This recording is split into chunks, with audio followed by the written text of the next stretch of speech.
최경영의 최강 시사.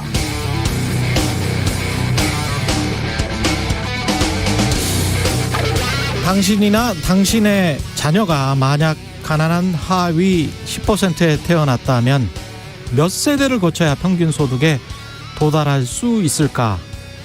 이게 나라마다 다르다는데 최근 영국 이코노미스트에 나온 통계를 보니까 주로 빈부격차가 심한 남미 지역의 콜롬비아, 브라질, 아르헨티나 같은 나라들은 6세대에서 11세대, 그러니까 적어도 200년에서 300년은 흘러야 하위 10%의 후손은 그 나라의 평균 소득에 미칠 수 있다, 도달할 수 있다, 이렇게 돼 있네요. 한국은 어떨까요? 이 비슷한 통계가 없어서 모르겠지만 OECD 보고서에서 묘사한 한국의 소득 불평등 상황은 이렇습니다.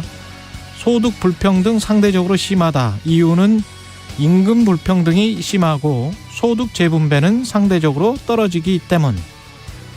그런데도 정부는 종부세 내려주고 상속세 내려주고 대기업의 법인세를 내려준다고 합니다. 이를 통해서 경제가 활성화돼서 중하층도 덕보게 될 거란 논리인데 그게 언제가 될지는 모르겠습니다. 10년, 100년, 200년쯤 후에 그렇게 될지도 모르겠습니다만 그때 그렇게 안 된다고 책임질 수 있는 사람은 없습니다. 2014년 송파구 세모녀 사건을 연상케 하는 수원 세모녀 사망 사건이 최근에 일어났죠. 8년 전의 한국과 지금의 한국은 다른가요? 비슷한 것 같습니다. 80년 후에는 달라질까요? 그때도 비슷하다면 어쩌면 그때도 우리는 경제 활성화를 위해서 종부세 내리고 상속세 내리고 대기업 법인세 내려서 중하위층이 언젠가는 덕보게 될 것이다 라고 말하고 있을지도 모르겠습니다.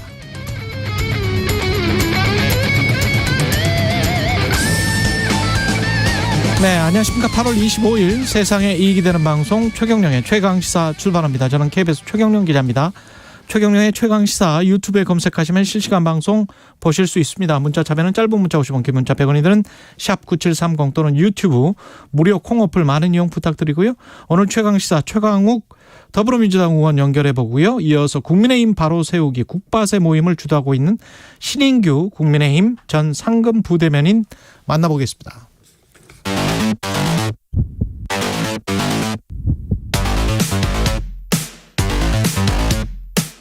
오늘 아침 가장 뜨거운 뉴스 언박싱. 네, 뉴스 언박싱 시작하겠습니다. 민동기 기자, 김민하 평론가 나와 있습니다. 안녕하십니까? 안녕하십니까? 예, 형제복지원 사건이 결론이 났습니다.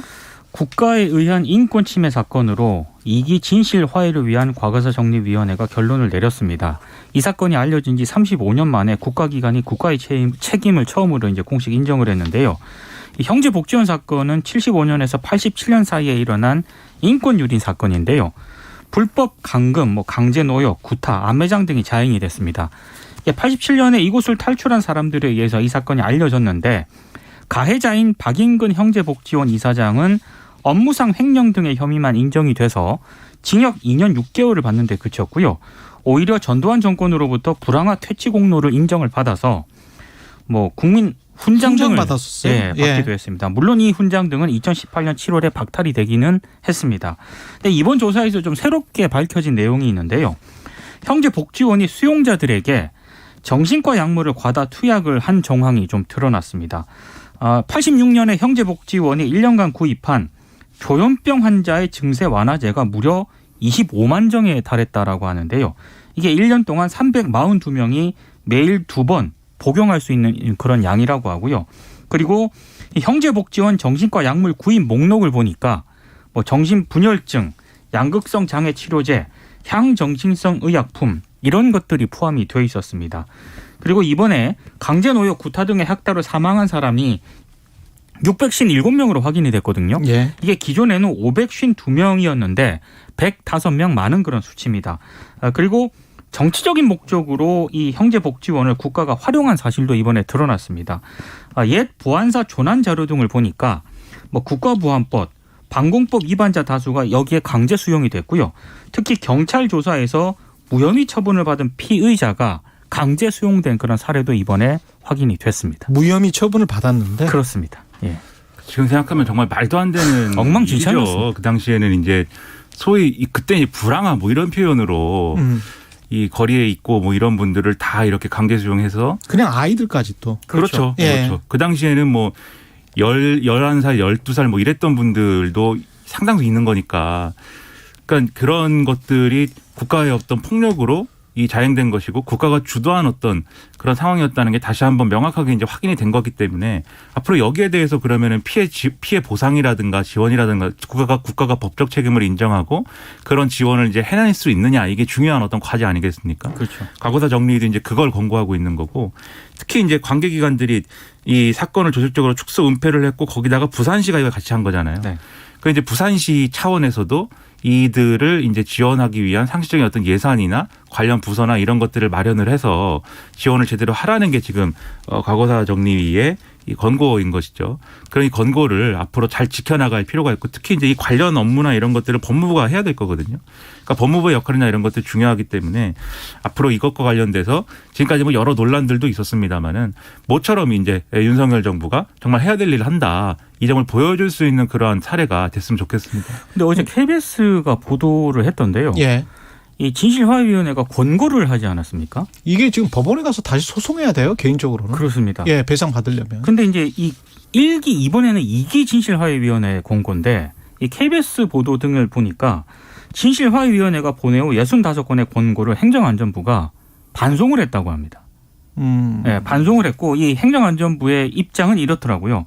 진실화해위원회 활동이 종료가 된 이후에 2024년에 종합보고서가 나오는데 예. 그 뒤에 이제 뭘 어떻게 할 수 있다라고 하는 게 행안부의 입장이고 이제 그럼에도 불구하고 KBS가 조금 우려하는 그런 부분은 2010년에 1기 진실화해위원회가 끝났는데 그 활동이 예. 1기 진실화해위원회 권고도 아직까지 200건이 이행이 안 되고 있다고 하거든요. 그렇겠죠. 예. 그러니까 그런 걸 감안을 했을 때 이번 진실화해위원회 권고도 그냥 권고로 끝나지 않으려면 뭔가 정부 차원의 어떤 그런 대책이 좀 필요하다. 그 유명무실한 권고만 하고 그렇습니다. 실질적으로 이 사람들의 인생, 시간 그걸 한번 생각을 해보세요. 40년, 50년 특히 11살 아무것도 모르는 나이에 뭐 어디 가서 몇 년 동안 잡혀있고 교육도 못 받고 그러다가 20대 30대 지나서 가난한 사람이 돼서 지금 쪽박촌에 산다는 거 아니에요. 네. 상당히 많은 사람들이. 그리고 가족도 다시 못 만났다는 사람들이 그렇죠. 있잖아요. 네. 그럼 그 사람들의 시간과 인생은 누가 책임을 져줍니까? 미국 같으면 수천만 달러 받아요. 적어도 수백억 원 정도의 인생과 시간입니다. 그 개인에 관해서. 왜냐하면 국가가 그거를 뺏어가 버렸잖아요. 한 개인의 수십 년을. 그게 600명이라는 거잖아요. 지금. 네. 죽은 사람만. 네. 그러니까 미국 얘기하셨지만은 예. 미국 같은 경우도 이제 과거에 이제 예를 들면 50년대, 60년대에 있었던 또는 그 이전에 있었던 사건들에 대해서도 반복해서 어쨌든 최고 권력이 사과를 하고 그런 것들이 계속 뉴스에 나오고 이런 사례들이 있지 않습니까? 그런 것들을 종합을 해봤을 때 형제복지원 이 얘기가 지금도 말씀하셨지만 처음 나오는 얘기도 아니고 언론을 통해서는 충분히 이 진실이나 이런 것들이 다 지적이 되고 밝혀졌던 사안이거든요. 그렇죠. 이 과거사 진실화해를 위한 과거사 정리가 한 거는 명확하게 국가 기관의 차원에서 이게 국가 폭력이었다는 걸 인정을 한 겁니다. 그러면은 이게 뭐 형식 논리적으로는 여러 가지 뭐 정부의 고민이 있을 수가 있어요. 지금 말씀하신 것처럼 그러면 과거의 권고까지 다 무조건 뭐 받아들여야 되는 거냐 등등의 여러 가지 이제 형식 논리들이 있을 수 있는데 그런 형식 논리라는 거는 지금 벗어 던져야 되는 거죠. 지금 이 사람들의 인권과 그리고 이런 피해 앞에서 뭐가 이제 어떤 형식 논리들이 있을 수가 있겠습니까? 그런 것이 중요한 게 아니기 때문에 그렇죠. 전향적인 그런 결정이라는 게 있어야 될 것 같습니다. 국가가 그렇게 강제 집행해놓고 뭐 배부른 소리로 들릴 수밖에 없습니다. 피해자들이나 피해자 가족들 그렇죠. 입장에서는. 네. 예. 그리고 대통령 대구 방문 일정이 다 이렇게 노출돼 버려도 되는 겁니까? 그러니까 이것도 참 황당한 사건입니다. 예. 김건희 여사의 팬클럽을 통해서 윤석열 대통령의 대비 일정이 유출이 됐습니다. 근데 이게 처음이 아니지 않습니까? 윤 대통령 부부 사진이 김건희 여사 팬클럽을 통해서 이미 한번 공개가 된 적이 있는데. 그렇죠. 용산 집무실에서 찍었던 거, 뭐 잔디에서 그렇습니다. 찍었던 거, 예. 뭐 이런 것들이 먼저 그냥 사진들이 나와버렸죠. 나와버린 거거든요. 예. 그러니까 이것도 이제 보안 사고였는데 또 보안 사고가 발생을 한 겁니다. 김건희 여사 팬클럽 건희사랑의 SNS 게시물에 최근 한 이용자가 댓글을 하나 달았는데요. 공지합니다. 윤석열 대통령 대구 서문시장 8월 26일 12시 방문입니다. 많은 참석 홍보 부탁드립니다. 공용 주차장으로 오세요. 이렇게 댓글을 썼거든요. 근데 다 아시는 것처럼 대통령 외부 일정은 경호상의 이유 때문에 행사 종료가 될 때까지는 일정 자체가 기밀이고요. 예. 사전에 대통령실 출입 기자단에는 비보도를 전제로 지역 일정 중 현장 방문이 이루어진다. 이 정도만 공지를 하거든요. 근데 출입 기자단에 공지한 것보다 훨씬 더 구체적인 내용이 건의사랑 이 SNS 게시물에 댓글로 달린 겁니다. 그래서 상당히 좀 이게 논란이 좀 불거졌고요. 대통령실 입장은 일단 비슷한 일이 다시 벌어지지 않도록 긴장하며 살피겠다. 그리고 경호처를 통한 경위 파악에도 일단 나선 그런 상황인데, 근데 언론들이 김건희 여사 팬클럽으로 통해서 정보가 유출이 됐기 때문에 상당히 좀 문제가 있는 것 아니냐라는 지적을 하니까 정보 유출의 진원지가 김건희 여사 팬클럽은 아니다라고 일단 대통령실 관계자가 언론을 통해 해명을 하고 있습니다. 그러면서 하는 얘기가 국민의힘 대구시당 차원에서 참석하려는 당원이 적지 않아서 일정이 아름아름으로 알려진 것으로 보인다. 이런 취지의 멘트를 했거든요. 예. 그러니까 지금 건희사랑이라는 팬카페가 아니라 국민의당 대구시당에서 어떻게 아름아름으로 퍼진 것 같다. 이렇게 지금 해명을 하고 있는데, 근데 그럼에도 불구하고 이 해명이 사실이라 하더라도 대통령의 외부 일정이 시간 장소까지 공개가 사전에 됐다는 건 상당히 심각한 문제죠. 어떻게 아름아름이 됐을까요? 처음에 물방울이 저 위에서 떨어졌을 텐데 그 물방울이 또로로로로로로로 굴러서 대구시당 당원들까지 아름아름 갔다는 거는 아무리 SNS가 발달했다고 하더라도 용산에서 대구까지 아름아름으로 또로로로 떨어졌다는 건 몇 사람을 고쳤다는 거예요 도대체? 또로로라는 표현이 인상적이에요.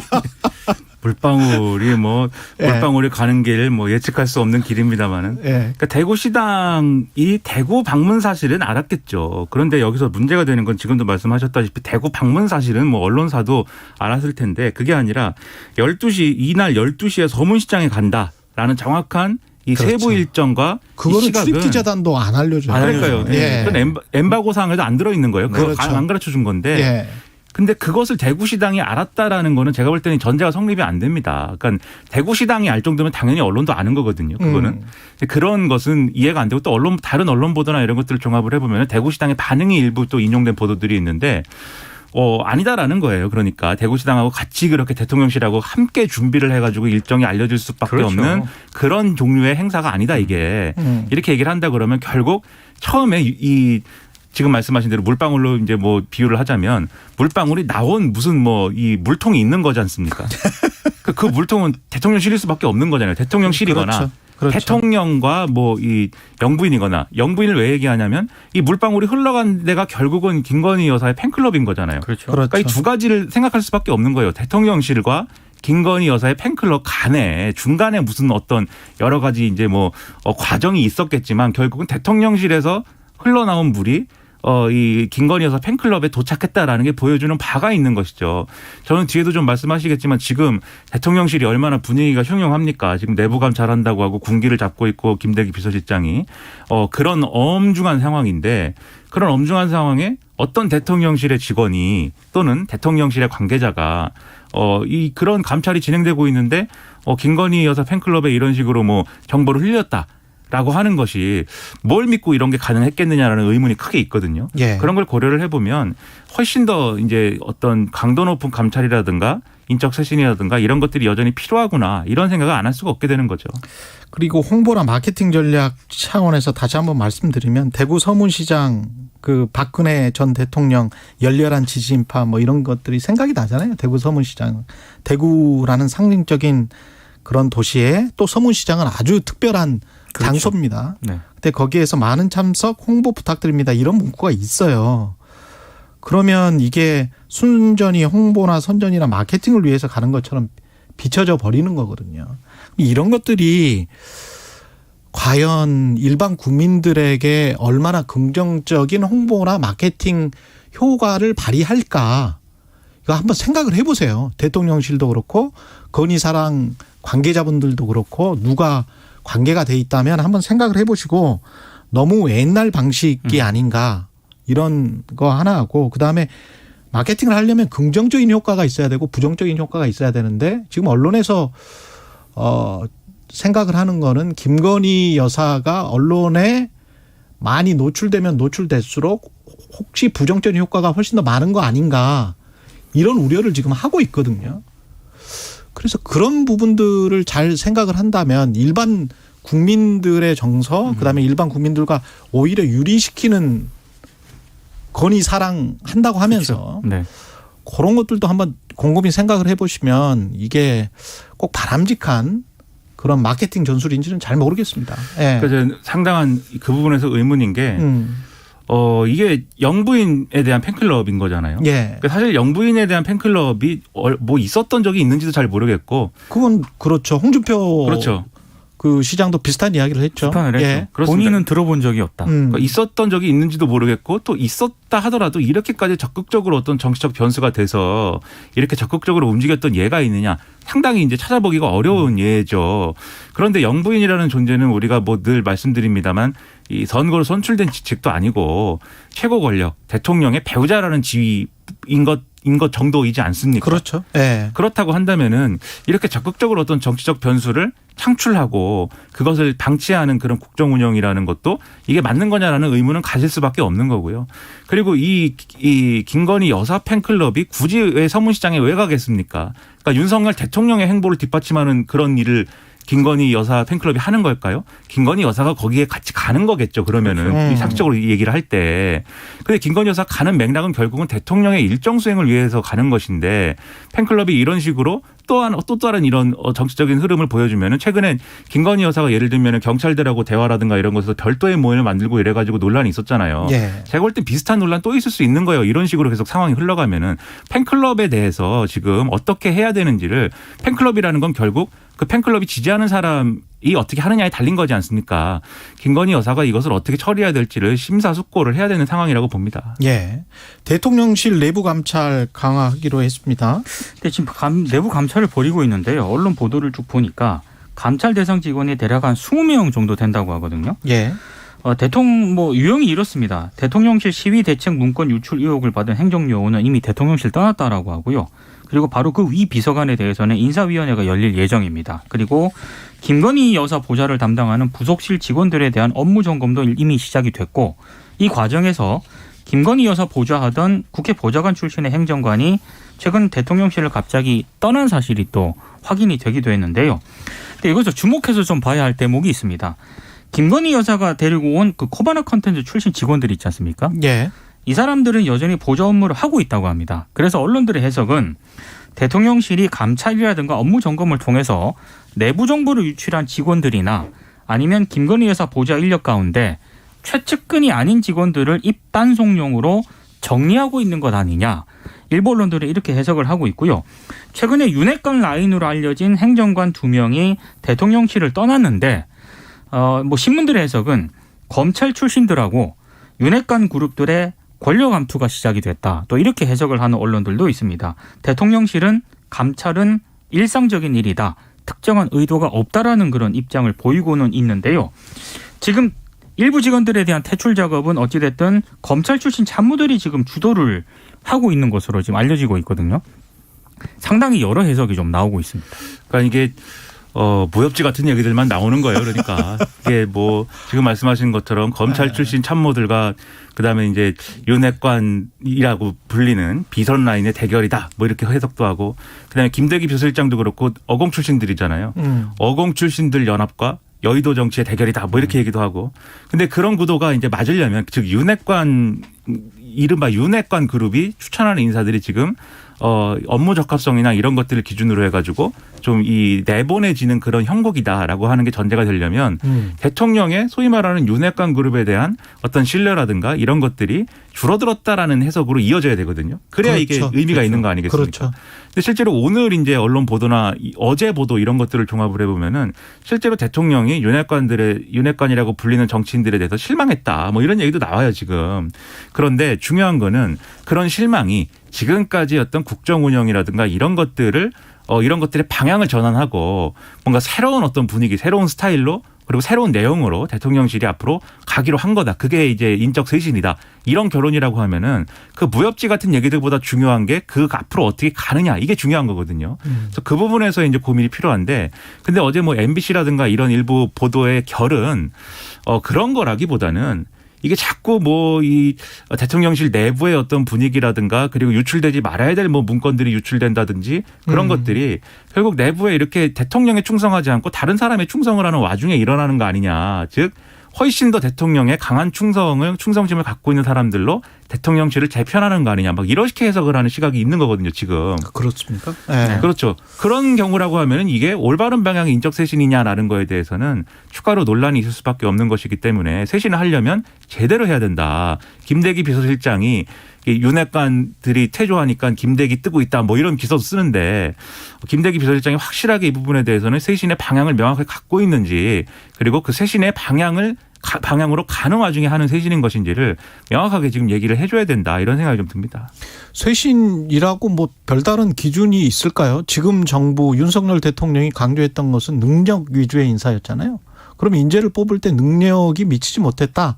한 석 달 동안 이 사람과 함께 일해보니 그러면 뭐 윤핵관이 추천했던 검찰이 추천했던 뭐 어디에서 뭐 어공이든 뭐 늘공이든 간에 그러면 뭐 그만두시오라고 하는 것이고 그 기준은 처음에 본인이 말했던 것 그대로 가져가는 수밖에 없을 것 같고 그 기준으로 인적 쇄신을 해야 되고 감찰을 해야 되지 않을까 싶습니다. 네. 그리고 그게 뭐 언론에 어떻게 비춰져서 이걸 자꾸 그러니까 어떤 언론에 비춰지는 모습이 우리가 안 좋게 비춰지는 것처럼 보이는데 빌미를 제공한 사람을 속아내는 작업. 이거는 쇄신 아니죠. 그렇죠. 이거는 쇄신 아니죠. 인적 쇄신을 하려면 능력 있는 인사를 발굴해서 기용하고 그렇지 않은 사람은 속아내고 이게 쇄신이겠죠. 그리고 언론 보도를 좀 자세히 보시면 마치 이게 지금 그 윤핵관하고 검찰 그룹 사이에 일종의 상당한 뭐 권력 투쟁이 벌어지고 있는 것처럼 보도를 하고 있는데 한 그룹이 빠져 있습니다. 그러니까 김건희 여사가 추천한 그룹이라든가 지인이라든가 그러네요. 데리고 온 사람들은 지금 전혀 이 레이더에서 지금 언급이 안 되고 있거든요. 말하지 않는 것, 언급하지 않은 것도 굉장히 중요합니다. 그렇습니다. 예. 앞서 대통령실에서 대통령 일정이 유출이 돼가지고 건희사랑 팬클럽이 페이스북에 공지가 됐다라고 할 때 이런 거 한 사람은 당연히 그렇죠. 일급 기밀을 지금 누설한 것이지 않습니까? 그렇죠. 그런 사람이 있다고 하면 그런 사람들은 반드시 이제 책임을 묻게 해야 되는 그런 것들이 작동을 해야 지금 말씀하신 것처럼 아니 그러면 뭐 검찰 라인, 윤핵관 라인 뭐 이런 얘기하는데 소위 말하는 김건희 여사 라인은 그러면은 언터처블인 거냐 예. 이런 시각으로부터 벗어날 수 있는 거거든요. 지금 그걸 할 수 있는지에 어떤 시금석이 되는 겁니다. 이 사건이. 그래서 지금 묘한 상황이 돼버린 거예요. 지금. 예. 그리고 민주당은 전당원 투표 당원 개정안이 부결이 됐습니다. 당원 개정안이 부결이 됐습니다. 예. 지금 온라인 투표 표결을 벌였는데요. 47.35%만 찬성해서 안건이 부결됐다고 밝혔습니다. 이 당원 개정안에는요. 몇 가지 내용들이 좀 들어가 있는데 권리당원 전원 투표는 전국 대의원 대회 의결보다 우선하는 당의 최고 의사결정 방법이다. 이런 신설 조항이 들어가 있고 그리고 많이 언론을 통해 보도가 됐습니다만 부패 혐의로 기소된 당직자의 직무를 정지를 하되 정치 탄압 등의 부당한 이유가 있다고 인정되면 당무위가 구제할 수 있다. 이런 개정 조항이 담겼습니다. 그리고 이 외에도요. 권리당은 10분의 1 이상의 서명으로 안건 발의가 가능하고 중앙위 제적 3분의 2 이상 의결로 부의한 안건에 대해서는 권리당원 전원 투표가 가능하도록 하는 내용도 포함이 됐습니다. 근데 이제 비이재명계 이른바 민주당 의원들은 이런 개정 조항들이 강성 당원들의 영향력을 강화할 수 있다라고 하면서 반대를 했고요. 그래서 당원 개정 관련 온라인 투표 연기를 요구하기도 했는데 그럼에도 불구하고 어제 당원 개정안이 중앙위에서 무난히 통과되지 않을까라는 전망이 지배적이었거든요. 그랬군요. 근데 지금 부결이 됐기 때문에 일단 개정안에 대한 당내 우려가 적지 않다는 게 확인이 된 것 같고 특히 전 당원 투표의 지위를 당 최고 의결기구로 격상을 해서 이른바 직접민주주의를 앞세우는 이런 사안을 좀 의결을 하려고 했는데도 불구하고 이게 제대로 지금 논의가 안 됐다라는 그런 판단이 좀 중앙위에서 많이 좀 이렇게 우려가 좀 작용을 한 것으로 보입니다. 그러니까 지도부는 이렇게 될 줄을 모른 것 같아요. 우상호 비대위원장도 그렇고 민주당이 공식적으로 브리핑한 내용도 그렇고 예상하지 못한 상황이다라는 거거든요. 근데 이제 비대위는 다소 좀 안이하게 접근하는 측면들이 있어 보이는데 우상호 비대위원장이 이게 왜 부결됐는지 이해가 안 된다라고 얘기를 하고 있습니다. 그러니까 중앙위원들이 이 당원 개정의 취지를 이해하지 못한 거 아니냐. 지금 말씀하신 전당원 투표라든가 이런 것들은 다른 조항에도 이제 있는 그런 규정들이 있는데 그걸 모아가지고 이제 새롭게 어떤 새로운 조항을 만든 거에 대해서 반발하고 있는 거 아니냐라고 이제 얘기를 하는데 근데 단순히 볼 게 아니거든요. 이게 전당원 투표라는 게 실제로 전체 당원이 이제 참여하는 게 아니고 아마 30% 기준일 거고 그 30%를 채운 과정에 과반 이상이 찬성을 하면은 이제 그게 이제 전당대회 의결보다 우선하는 어떤 결정 사항이 되는 거잖아요. 그거를 당원에 명문화해 가지고 그러한 법적인 어떤 권한을 주는 거에 대해서는 논란이 있을 수밖에 없는 거거든요. 그러니까 여기에 더해서 이 당원 개정안을 이 당원 80조 그러니까는 소위 말하는 뭐 이재명 방탄용 아니냐라고 얘기했던 그것까지 묶어가지고 처리하는 바람에 그 둘 다 부결돼가지고 지금 논란인 상황 아니겠습니까? 그렇죠. 그러니까 이건 비대위가 좀 안이하게 봤는데 한 500명이 같이 투표를 하다 보면 예상하지 못한 사안이 발생할 수도 있어요. 이게 결국 16명인가가 모자라가지고 부결된 거거든요. 예. 그렇다고 하면은 이게 논란이 있는 사안이다라는 거를 인정을 하고 그 논란에 대해서 당적으로 어떻게 앞으로 보완해 나갈 것이냐를 논의를 해야 되는데 그냥 그 부분 빼고 당원 80조 개정안만 그냥 또 내겠다라고 하는 거는 지금 안이한 접근이에요. 지금 오늘 한겨레라든가 이런 데 사설을 보면은 전당대회를 치렀는데 순 보이는 이 논란이 당원 개정 논란 무슨 뭐 전당원 투표 두 번째입니다 지금. 그렇죠. 네, 이런 거밖에 없다라고 하는 지적들이 나오는 거에 대해서 어떤 상황이냐라는 거를 스스로 돌아봐야 됩니다. 의미나 문제점은 나중에 조금 더 깊게 짚어보겠습니다. 아유, 시간이 이렇게 됐습니다. 뉴스 언박싱 민동기 기자 김민아 평론가였습니다. 고맙습니다. 고맙습니다. KBS 라디오 최경련의 최강시사 듣고 계신 지금 시각 7시 46분입니다. 날씨 정보입니다. 지난 23일이 처서였는데요. 이 처서를 기점으로 특히 오늘 무더위 한풀 꺾이겠고요. 열대야가 많이 약해졌습니다. 현재로서는 열대야가 자취를 감춘 셈입니다. 이렇게 아침 공기가 선선해져서 서울은 사흘째 21, 2도 선을 유지하고 있습니다. 그리고 오늘 낮에 중부지방은 선선하겠고요. 남부지방은 다소 덥겠습니다. 특히 전남과 경남, 제주는 최고 체감온도 31도 안팎까지 오르는 등 이렇게 남부 대다수 지역과 제주 지역으로는 건강관리에 유의하셔야겠습니다. 이외의 지역은 대부분 30도 밑으로 내려가겠습니다. 오늘 낮 기온 서울 24도에 머물겠고 대전, 강릉 27도, 대구 30도 등 24도에서 30도 분포를 보이겠습니다. 오늘은 전국이 흐린 가운데 오전부터 밤사이 중부지방과 경북 북부로 약한 비가 내리거나 빗방울 정도 떨어지겠습니다. 양은 5mm 미만이 되겠고요. 내일은 흐린 뒤에 오전에 구름 양만 약간 줄겠습니다. 내일 서울의 아침 기온 21도, 낮 최고 기온 29도로 예상됩니다. 오늘 아침까지 안개 주의하셔야겠고요. 지금 서울의 기온은 22.3도, 습도는 73%입니다. 날씨 정보였고요. 다음은 이 시각 교통 상황 알아보겠습니다. KBS 교통정보센터 임초희 씨입니다. 네, 이 시각 교통정보입니다. 오늘 서울 시내 출근길은 평소 차가 많은 곳 중심으로 어렵습니다. 올림픽대로 공항 쪽 천호대교부터 한강대교까지 주춤합니다. 이 사이 동호대교 조금 지나서는 하위 차로에서 사고 처리 중이라 주의가 필요하고요. 동호대교 남단에서 북단 쪽은 다리 위에서 도로 포장 공사 중이라 밀리고 있습니다. 강변북로 구리 쪽은 행주대교부터 동작대교까지 밀리고요.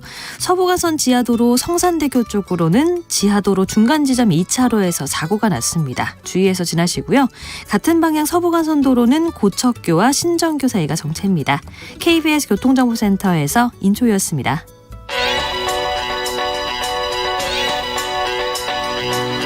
최강 시사 전민기의 눈. 네, 한 주간 화제 이슈를 빅데이터로 알아보는 시간입니다. 전민기 한국인사이트 연구소 팀장과 함께합니다. 안녕하십니까? 네, 반갑습니다. 전민기입니다. 예, 먼저 청와대 화보 논란. 네. 그 74년 만에 이제 국민들한테 개방이 됐죠. 여기 화보를 촬영을 했습니다. 문화유산 방문 캠페인의 이제 하나로. 예. 그 문화재청이 실시를 했고요. 보그코리아, 보그와 이제 협업을 했습니다. 그러면서 이제 32장의 이제 화보였고 청와대 그리고 패션이라는 제목입니다. 그 이제 우리가 잘 아는 모델 한혜진 씨가 이제 또 여기 등장하면서 굉장히 또 화제가 됐고요. 예. 일단 여러 의견이 좀 분분한 상황이에요. 왜냐하면 특히 영빈관에서 이제 꽃이 여러 송이 달린 모양의 분홍 드레스 입고 의자에 누워 있는 자세, 이게 이제 가장 많이 보신 그런 사진이 아닐까 싶네요. 예. 반응은 어떻습니까? 그러니까 뭐 한 국가의 상징성과 존엄성, 역사성이 있는 곳인데 너무하다. 이러다 청와대에서 드라마도 찍겠다. 비판도 있고요. 뭐 신선하고 보기 좋다. 이집트 피라미드나 프랑스 베르사유 궁전에서도 화보 찍지 않냐. 뭐 긍정적인 반응도 있어요. 근데 일단 논란이 좀 커지다 보니까 문화재청은 새로운 시도가 될 거라는 판단에 허가를 했었는데 향후 이제 장소 사용 허가 때는 좀 신중히 하겠다 이런 입장을 내놨습니다. 빅데이터 반응은 어떤 쪽 의견이 더 많았는지. 네. 저희 빅데이터 같은 경우는 블로그, 그다음에 트위터, 인스타그램, 뉴스 그리고 커뮤니티에서 생성된 문자를 텍스트 마이닝 기법으로 이제 분석을 했고요. 청와대 관련해서는 뭐 옷이라든지 한복, 촬영, 그다음에 한혜진 씨 이름 있죠. 그다음 보그라든지 뭐 탁현민 전 청와대 의전 비서관 뭐 등등의 이름이 나오고 있습니다. 감성어가 중요한데 43대 57이에요. 부정이 좀 높아요. 별로다. 문제가 발생했다. 아름답지 않다. 그다음에 신중했어야 된다. 불쾌하다. 사실은 긍정이 43이긴 한데 예. 대다수의 이제 단어들은 좀 부정적으로 좀 많이 파생이 되고 있습니다. 여러분은 어떻게 생각하시는지 한번 의견도 보내주셨으면 좋겠습니다. 그러게요. 예. 예. 권위주의와 권위 그 자체에 관해서도 좀 생각을 해보게 되고요. 권위주의는 안 좋은 것이고 권위는 필요한 것이긴 한데 네. 이걸 어떻게 봐야 되는지는 저도 좀 아리송해요. 이 상황은. 그러니까 사실 좀 더 많은 국민들의 의견이 좀 궁금하죠. 왜냐하면 이게 대다수의 의견인 것인지 아니면 좀 확인해 보고 싶습니다. 제가 좀 자유를 추구하는 사람 입장에서는 뭐 청와대라고 안 될 게 있나? 저는 사실은 그런 생각이거든요. 네. 어떤 장소에서라도 뭐 그냥 이것도 일종의 이제 예술이거든요. 보고코리아 같은 경우도 사진을 찍는 거 뭐 이런 것들이 상업 예술이든 뭐든 간에 왜 안 되는 거지? 그런 생각을 가질 수도 있고 그 다음에 이제 어떤 권위가 국가의 권위가 훼손되는 것 아닌가? 네. 이거 너무 정치적으로 청와대를 이용하는 것 아닌가? 일부러 뭐 그렇게 하기 위해서 이런 거를 한 게 아닌가? 뭐 이렇게 이제 생각하시는 분들도 있는 것 같아요. 사안만 좀 떼서 놓고 볼 필요는 있는 것 같고요. 결국에 가면 끝에는 이제 또 정치적인 논쟁이 되기는 하더라고요. 그러니까요. 그 부분을 좀 차치하고서 한번 좀 이 사안을 어떻게 바라보시는지도 궁금하네요. 그렇죠. 예. 박봉희님은 사진 보는 순간 헉 하긴 했습니다. 또 있고 0393 님은 경복궁에서도 드라마 찍는데요. 뭐 이렇게 말씀을 하셨습니다. 네. 그 다음에 이제 심심한 사과는 무슨 말이에요, 이건? 그러니까 이 사인회가 작가의 사인회가 있었어요. 한 장소에서 한 카페에서. 근데 이제 이게 이제 사인회 예약 과정에서 시스템 오류가 발생하다 보니까 이제 사과문을 올렸어요. 이곳에서 예약 과정 중에 불편 끼쳐드린 점 다시 한번 심심한 사과 말씀드린다. 그랬더니 일부 누리꾼들이 심심한 사과라는 표현에 좀 화를 낸 거예요. 심심한 사과, 너희 대응이 아주 재밌다. 심심하다는 표현 때문에 더 화가 난다. 사과문에 심심하다는 표현을 넣다니. 그러니까 이 한자잖아요. 예. 마음의 표현 정도가 매우 깊고 간절함의 뜻인데 이거를 우리가 평소에 이제 지루하고 심심하다. 하는 일이 없어서 지루하고 재미가 없다는 뜻의 동음이의어로 좀 잘못 이해하면서 참 이런 해프닝이 벌어졌습니다. 그 해프닝 이후에 이제 심심한 사과를 가지고 이게 문맹률이 우리가 한글을 다 깨우쳤다고 하는데 아닌 거 아니냐 뭐 이런 논란도 많이 있었던 것 같아요. 맞아요. 그래가지고 이제 실질 문맹률이 이제 높다는 거를 좀 체감했다. 우리나라 기본 문맹률은 1%인데 OECD 조사한 걸 보니까 그 읽은 문장 뜻을 정확하게 파악하지 못하는 실질 문맹률은 한 75%가 된다. 75%? 이거는 좀 저도 이게 계속 인용이 되긴 하는데 좀 이해하기는 좀 힘들더라고요. 근데 옛날에 한 20년 전에 타임즈에서 미국 사람들 실질 문맹률을 조사한 적이 있는데 제 기억에 한 절반 정도 됐습니다. 50%. 이 실질 문맹률이 여러 가지 법적 계약서까지 다 포함하면 그렇게 될 수도 있어요. 예. 빅데이터 반응. 그다음에 과거에도 근데 이런 사흘 논란 있지 않았어요? 맞아요. 그 재작년 8월 17일 임시 공휴일 지정하는 과정에서 이제 있었죠. 임시 공휴일 지정하는 안을 처리하면서 불거졌는데 광복절부터 사흘 연휴라는 헤드라인 걸었고 일부 네티즌이 3일을 뜻하는 순우리말인 사흘을 4일로 착각해서 이렇게 그래서 온라인 반응이 되게 뜨거웠죠. 어떻게 사흘의 뜻을 모르냐. 그리고 근데 10대, 20대가 이제 사흘을 검색어에 많이 썼다고 합니다. 그래서 어린 세대에 좀 어휘력 좀 부족한 것 같다. 좀 문제 제기가 그 당시에도 있었고요. 왜 이런 것 같습니까? 이게 이제 아무래도 짧게. 네, 네, 그 10초 남았습니다. 한자 수업이 많이 사라졌어요. 한자 수업 때문에 가르치지 않고 또 모른다고 뭐라 하는 이거는 좀 교육의 문제가 아닌가. 뭐 저는 개인적으로 그렇게 생각합니다. 예. 알겠습니다. 지금까지 전민기 한국인사이트 연구소 팀장이었습니다. 고맙습니다. 감사합니다.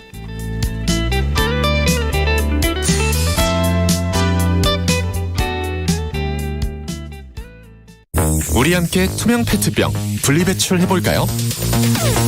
투명 페트병을 분리해 유색 페트병과 구분해 공동주택뿐만 아니라 단독 주택까지 함께해 내용물을 깨끗하게 비우고 라벨 떼고 압축해 뚜껑 닫고 공동단독 투명 페트 별도 배출 유색 투명 부분에서 분리 배출 투명 페트병 분리 배출 함께해요. 이 캠페인은 환경부와 한국환경공단이 함께합니다. 할아버지는 어디서 돌아가셨는지 모르겠지만 덕분에 이 땅에서 자유를 누리면서 살고 있거든요. 너무 감사드리고 평안하셨으면 좋겠어요.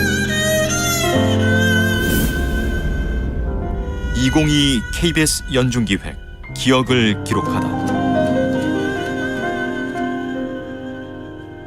독립운동을 하신 김태규 할아버지 그리고 박예신 할머니의 증손녀 김수련입니다.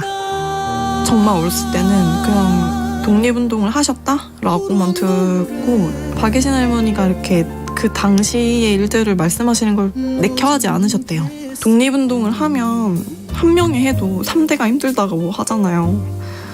근데 저희 집은 두 분이 하셨으니까 몸도 힘들지만 마음고생을 근데 그거를 사랑하는 손주들한테 말하기가 조금 그런 거죠. 저희 할머니뿐만이 아니라 그 당시에 이제 옥바라지 하셨던 분들이 다 대단하죠.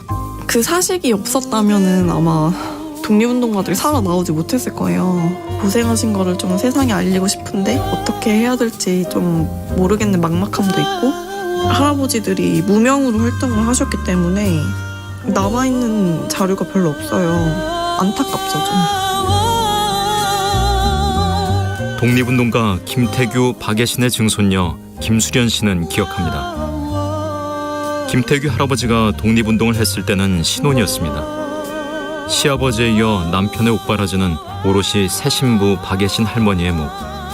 부부는 나라를 위해 신혼을 바쳤고 우리가 지금 누리는 자유를 위해 감옥에서 자신의 자유를 기꺼이 빼앗겼습니다. 당신과 대한민국의 기억, KBS가 기록합니다.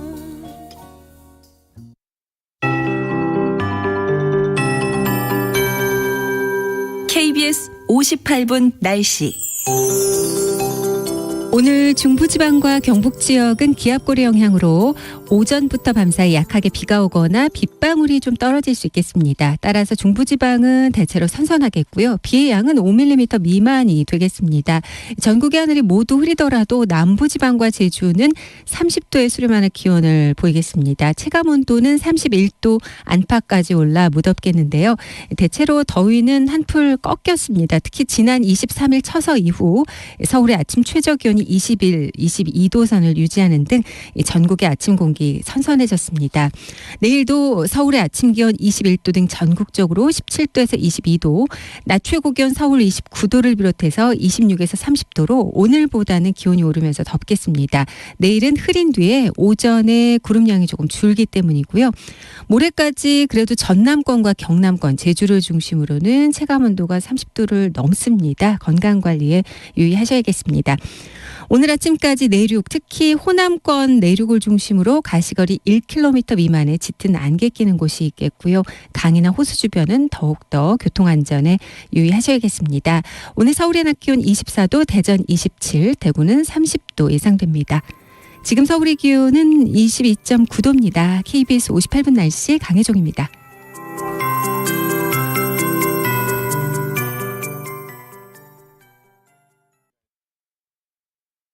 정성을 다하는 국민의 방송 KBS가 8시를 알려드립니다. AM 711kHz, FM 97.3MHz, KBS 1라디오입니다. HLKA.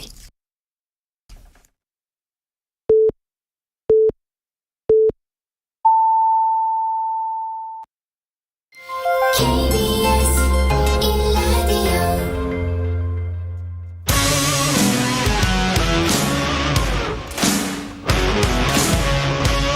오늘 하루 이슈의 중심 최경영의 최강 시사.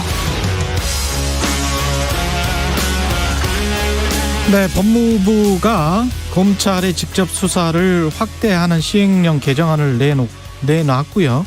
민주당은 시행령 통치라면서 반발하고 있습니다. 민주당 법사위 소속의 최강욱 의원 연결돼 있습니다. 안녕하세요, 의원님. 예, 안녕하십니까. 예, 오랜만에 뵙겠습니다. 채널 A 사건으로 사실 한동훈 법무부 장관과 법사위에서 정면으로 충돌을 했는데 당시 상황부터 설명 부탁드리겠습니다. 제가 법사위원을 한 지가 한 2년이 넘어가는데요. 예. 처음부터 국민의힘은 제가 법사위에 있는 것을 굉장히 꺼려했었고요. 그리고 법사위가 구성되고 전반기 국회에서 진행되는 와중에 고발 사주 사건이라는 게 터지지 않았습니까? 예. 그때도 제가 피해자라서 그 논의에 참여해서는 안 된다라는 주장을 한 걸 기억하실 겁니다. 그 뒤에 한동훈 후보자에 대한 장관 인사청문회가 있을 때도 제가 참여해서는 안 된다라는 주장을 한 적이 있었고요. 예. 수시로 무슨 채널A 사건 같은 걸 언급하면서 제가 법사위에서 무슨 큰 이해 충돌이 있는 것처럼 주장을 했었습니다. 그런데 그 요지가 제가 기소돼서 재판을 받고 있기 때문에 법사위에 있는 게 부적절하다 이런 거였거든요. 예. 근데 잘 기억하시는 것처럼 지금 권성동 대표 같은 분은 법사위원장을 하셨죠. 기소돼서 재판받는 중에. 그리고 현재 법사위에도 패스트트랙 사건이나 선거법 위반 사건 등 여러 가지 때문에 기소됐거나 현재도 재판이 진행 중이거나 끝난 분들이 많이 있습니다. 그러니까 전혀 맞지 않는 얘기인데 이번에도 또 느닷없이 채널A 사건을 내서 사실상 한동훈 장관이 피해자라는 용어를 쓰면서 제가 있어서는 안 된다라는 얘기를 또 꺼내셨는데 그 의도를 알기가 좀 어려웠는데 어저께 어떤 의원님들이 그러시더라고요. 최근에 왜 그 조명희 의원이라는 분의 이해 충돌 문제 때문에 조의에 배제가 있지 않았습니까? 그렇죠. 예, 그걸 기화로 해서 일종의 물타기 더하기 묶어서 묶어서 하는 거 아니냐 그런 얘기가 있는데 뭐 그럴 수도 있을 것 같고 하여튼 정치적으로 그 틈만 나면은 이런 문제를 부각시키려고 하는 의도 그리고 왜 제가 법사위에 있는 게 그렇게 불편한지 그거는 뭐 국민들께서 판단하실 수 있을 것 같습니다. 한동훈 법무부 장관은 채널A 사건의 피해자가 본인이고 가해자가 의원님이다 이렇게 주장을 하고 있는데 의원님 생각은 피해자와 가해자 이 정의는 맞다고 보세요? 널리 알려졌지만은 지금 대통령 되신 분이 총장으로 있을 때 직접 지시해가지고 여러 차례 저에 대한 기소가 이루어지지 않았습니까? 그리고 채널A 사건은 특히 그 사건과 관련한 한동훈 당시 검사의 행적이 문제가 돼서 지금 다들 기억하고 계시는 아이폰 비밀번호를 왜 제출하지 않느냐라는 것이 계속 이슈가 됐었고 또 한동훈 검사와 이동재 기자와의 대화에서 여러 가지 반복됐던 부적절한 얘기들, 언사들 이런 것들이 국민들께 큰 충격을 준 바가 있습니다. 근데 명백히 그 사건은 이상한 시민단체가 고발을 해서 시작이 됐었고 지금 진행되고 있는 재판의 공소장에도 피해자가 이동재 기자로 지적돼 있지 한동훈 검사로 지적돼 있는 거는 어디에도 없습니다. 그러니까 제가 보기에는 본인이 이동재 기자와 밀접한 관계가 있었다. 그 일에 관여돼 있다라는 것을 인정하는 것 외에 법적으로도 맞지 않고 사실상으로도 맞지 않고 그리고 본인이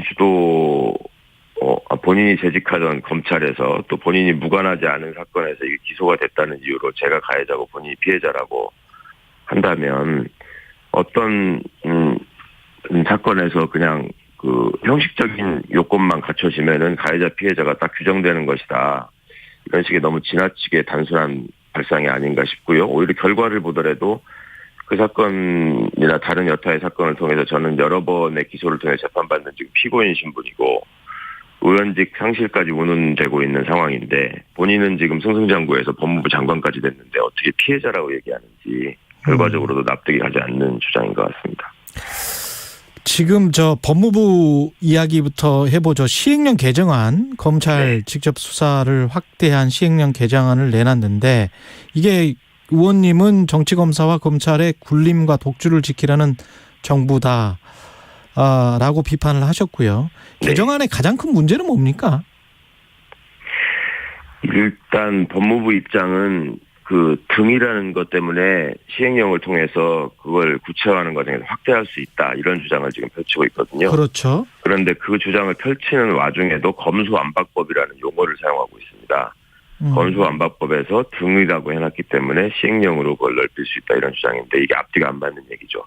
검수완박이라는 용어를 정치 프레임으로 계속 사용하고 있는데 그 단어 자체가 검찰 수사권을 완전히 박탈했다. 뭐 이런 뜻 이런 거 아닙니까? 그런데 법 자체가 그러면 수사권을 없앴다고 하면서 그걸 시행령으로 확대할 수 있다라고 얘기하는 것 자체가 법에 위배되는 시행령을 스스로 만들었다라는 거를 자인하는 표현인 것이고요. 엊그제 법사위에서 우리 이탄희 의원께서 잘 지적했지만 법무부가 지금 헌재에다가 권한쟁의 심판을 제출하지 않았습니까? 예. 거기에 보면은 이 법으로 인해서 검찰의 수사권이 현저하게 좁혀진다, 수사 범위가 좁혀진다, 직접 수사를 할 수 없게 됐다 이런 식의 표현이 여러 번 등장합니다. 예. 그런데 그것과 또 맞지 않는 시행령을 스스로 만들어 놓고 이게 법에 의해서 한치도 어긋나지 않다 이렇게 얘기하고 있기 때문에 정말 앞뒤가 안 맞는 얘기인 것이죠. 그리고 누구나 기억하시듯이 그간 검찰개혁에 관한 논의는 검찰의 직접 수사 범위를 얼마나 줄일 수 있느냐를 가지고 여야 간에 계속 일종의 논쟁이 있었고 그걸 국회의장이 중재해서 그전까지 통칭 6대 범죄라고 하는 것을 그 두 가지로 줄인 거 아니겠습니까? 예. 사전적인 표현을 보더라도 등이라는 것이 그 외에 더 부과할 수 있다라는 뜻이 있는 게 아니라 뜻만 있는 게 아니라 원래는 대등한 것을 나열하고 그렇게 한정하는 의미가 분명히 있는 거죠. 예를 들어서 말씀드리면 대통령이 서유럽 3개국을 순방합니다. 영국, 프랑스, 독일 등입니다. 이런 표현들을 우리가 일상적으로 쓰지 않습니까? 맞아요. 예. 예. 그건 국어사전에 나오는 거고. 네. 그래서 기타뿐만이 아니고 뭐 그 한정해서 쓴다는 표현. 그다음에 이제 입법 취지가 축소하겠다는 것을 충분히 알고 그걸 권한쟁의 심판에서도 그 논리를 이용했음에도 불구하고 여기에서는 또 시행령을 통해서 이걸 확대를 시켜버리는 건 입법 취지를 스스로 반하는 행동을 하고 있다는 것을 인정하고 있는 것이다. 그래서 모순된 행동이다. 이런 말씀이신 거죠? 네, 명백합니다. 예. 예. 이게 지금 일종의 근데 시행령 통치라는 게 집권 여당을 하면 예. 국민의힘에서는 문재인 정부도 이런 시행령 통치를 많이 하지 않았느냐. 뭐 초기에는 이런 말들이 나왔어요. 네. 예. 저는 잘 기억을 못 하겠는데 어떤 사례가 있었는지 모르겠는데 제 기억 속에는 박근혜 정부 시절에 또 이 비슷한 논쟁이 있었습니다. 예, 비슷한 논쟁이 있었습니다. 예. 예. 그때 이제 정종섭 장관, 행안부 장관이 법대 교수 시절에 본인이 교과서에다가 시행령이 법을 어기면 안 된다라고 기재를 해놓고 막상 국회에서 의원들이 그 부분 본인의 저서를 펼치면서 지적을 하니까 그건 학자 때 얘기고 라고 말씀하면서 제대로 답변하지 못했던 기억이 있는데요. 이거는 소위 법 단계설이라는 법철학자들의 주장에 의해서 뭐 100년이 넘도록 완성되었던 원칙이었고 최근에 시행령 정부와 관련해서 가장 큰 논란을 불러일으켰던 정부가 트럼프 행정부입니다. 그래서 외신에서 지금 우리 대통령을 K-트럼프라고 칭하는 경우도 발생을 했었었는데 의회에서 입법을 통해서 해결해야 될 일을 입법 통과에 자신이 없으니까 시행령을 통해서 법률에서 위임하지 않은 범위까지 넓히려고 하는 꼼수 뭐 이런 것들이 헌정 질서를 기본적으로 또 헌법 법률 체계를 부정하는 것이기 때문에 굉장히 위험한 발상인 거죠. 예. 지금 뭐 검찰 수사권 조정과 관련해서는 수사 기소권 분리 법안이 9월 10일에 시행이 되는 건데 이 상황에서 어떻게 되는 겁니까? 그러면은 이렇게 시행령을 바꾸겠다고 하고 시행령을 바꾸겠다고 해서 바꾸면 뭐 그냥 되는 거는 아니에요? 법무부하고 검찰은 시행령을 바꿔놨으니까 이거에 의해서 앞으로 직접 수사를 진행하겠다라고 하겠죠. 그렇죠. 실제로 수사를 진행하겠죠. 예. 그런데 정부가 정해놓은 절차에 의해서도 이게 수사기관 간의 그 협의회를 거쳐야 되는 그 절차적 규정이 있는데 경찰하고 특히. 근데 그걸 일체 거치지 않고 심지어 필요도 없다 이렇게 지금 아예 당당하게 얘기를 하고 있습니다. 그러면 만약에 법에서 정하지 않는 범위에 대해서 직접 수사를 하고 그 결과로 기소를 했을 때 이제 피고인은 당연히 법정에서 검찰이 수사할 수 있는 이 권한이 없다라고 주장을 하게 될 것이고 이것이 이제 재판의 쟁점이 될 겁니다. 사건마다. 그럼 그걸 통해서 당사자가 겪어야 되는 여러 가지 그 시간과 비용의 낭비, 그다음에 심적인 고통 이런 것들이 아마 말할 것도 없고 국가적으로 볼 때도 지금 법원의 재판에서 이것이 계속 소모적인 논쟁으로 이어질 텐데 이걸 그대로 방치할 수는 없을 것 같고요. 이 문제에 대해서는 근본적으로 입법적인 해결을 국회에서 빨리 명확하게 강구해야 되고 또 이런 사태를 불러일으킨 부분에 대한 책임 추궁도 반드시 있어야 될 것 같습니다. 그 경찰이 오늘 보도 보니까 이 시행령 바꾸는 거에 관해서 공개적으로 반대 입장을 표명한 것 같은데 이게 어떤 영향을 미칠까요? 당연히 영향을 미칠 수 있겠죠. 경찰은 분명히 이 사건, 이 문제와 관련한 이해 당사자입니다. 말씀하시는 검찰 수사권 범위라고 하는 거는 그간 수사권 조정이라는 그 용어로 계속 표현되어 왔고요. 수사권 조정이라는 거는 검찰과 경찰 사이의 직접 수사의 범위를 어떻게 한정하느냐의 문제였잖아요. 그런데 경찰이 완전히 배제된 상태에서 일방적인 검사 출신 장관에 의해서 지금 법을 어긴 시행령의 확대가 있었기 때문에 저도 자세히 보지는 못했습니다만 경찰이 그 문제를 지적하는 것은 당연한 것 같고 또 국가기관인 경찰이 또 그리고 향후에 당연히 수사의 주체로서 수사기관으로서 그 책임을 담재해야 하는 경찰의 입장이기 때문에 그것은 당연히 영향을 미칠 수밖에 없다고 생각합니다. 지금 김건희 특별법 관련해서는 의원님은 뭐가 핵심이다라고 생각을 하십니까? 특별법을 해야 특검법을 해야 하는 이유의 핵심은 오늘도 보도를 통해서 아마 나온 것 같은데 과거 그 주가 조작 사건 같은 대표적인 부분에 대해서 계속 소환에 불응하고 결국 선거가 지난 다음에 무슨 서면으로 대체하고 이런 일이 있지 않았습니까? 그래서 뭐 검찰이 체포영장도 검토했었다. 이런 보도가 있는 걸 아침에 봤는데요. 그러니까 지금 현재 상황에서 국민 인식도 그렇고 실제로 벌어진 일들을 봐도 그렇고 대통령에게 가장 큰 영향을 미치는 분으로 지금 있고 국민들 보시기에 아름답지 못한 모습으로 지금 정부의 지지율을 떨어뜨리는 데 기여하고 있는 거 아니냐 이런 지적을 받고 있는 분입니다. 근데 이분에 대한 수사가 제대로 이루어질 수 있을 것이냐 그리고 본인이 그 후보 시절에 어떤 기자분과 나눈 대화를 보면 권력이라는 게 무서운 거다. 다 알아서 다 뭐 기고 정리하게 돼 있다 이런 표현을 쓰셨기 때문에 그런 것들이 그냥 단순히 지나가는 말, 뭐 그냥 일상적인 사적인 대화에서의 실수라고 말씀을 하셨었는데, 그게 사실이라면 이 특검법에서 담고자 하는 정신, 왜 특검법이 필요한지 이런 것들을 스스로 또 잘 이해하고 계시지 않을까 그렇게 생각합니다.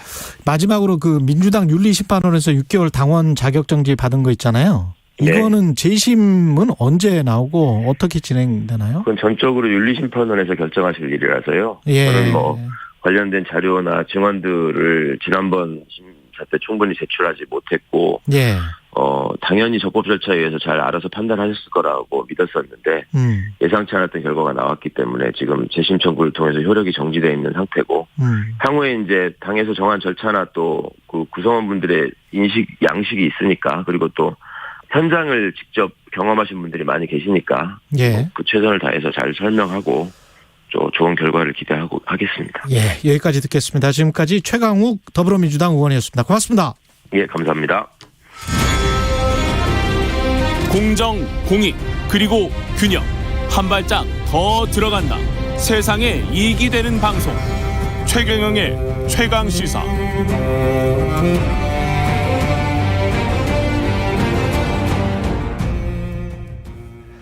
네, 이준석 국민의힘 대표가 재판부에 제출한 자필 탄원서가 언론에 공개됐는데요. 이준석 전 대표는 국민의힘이 탄원서를 의도적으로 공개했다 이렇게 주장을 하고 있습니다. 국민의힘 바로 세우기 국바세, 일명 국바세죠. 모임을 이끌면서 비대위 가처분 신청을 주도적으로 진행했던 신인규 전 국민의힘 상금 부대변인 나와 계십니다. 안녕하세요. 네, 안녕하세요. 신인규 변호사입니다. 예. 이게 지금 그 국바세 국민의힘 바로 세우기 모임은 어떤 모임인지 지금 잘 모르시는 분들도 있기 때문에 어떤 모임입니까? 예, 우선은 저희 좀 당원들이 주로 이제 구성을 하고 있고요. 국민의힘 당원들. 네. 그리고 이제 아무래도 국민의힘이 여러 가지 최근에 윤리 징계부터 해서 지금 이제 전국위 의결을 통한 비대위 전환까지 헌법에서 규정하고 있는 정당 민주주의 그 가치를 훼손하고 있다라는 의견이 상당히 높습니다. 그래서 이것이 뭐 사람들이 뭐 왜 이러냐 정도가 아니라 거의 지금 분노 수준으로 올라가고 있어요. 예. 그래가지고 이제 제가 사실은 처음에는 이 부분에 대해서도 공론회장을 만들자 해서 했었는데 그 공론회장에서 나온 것이 당원들이 소송을 해야 되겠다. 이렇게 해서 제가 대리를 하게 됐고요. 카페를 개설했더니 한 4,000명 정도가 일주일 만에 모였습니다. 거의 4,000명이 육박하는데 그래서 이분들을 가지고 저도 이제 생각하는 것은 앞으로 정당에서 이런 잘못된 행동들이 나올 때 당원들이 바깥에서 감시해야겠다. 그래서 감시견의 역할을 해야겠다. 좀 이런 생각들을 가지고 여러 가지 조직과 활동들을 계획하고 있습니다. 변호사님이 그러면 법률 대리인이기도 하고 당원이기도 하고 같은 생각을 지금 가지고 있는 거네요. 국바세와.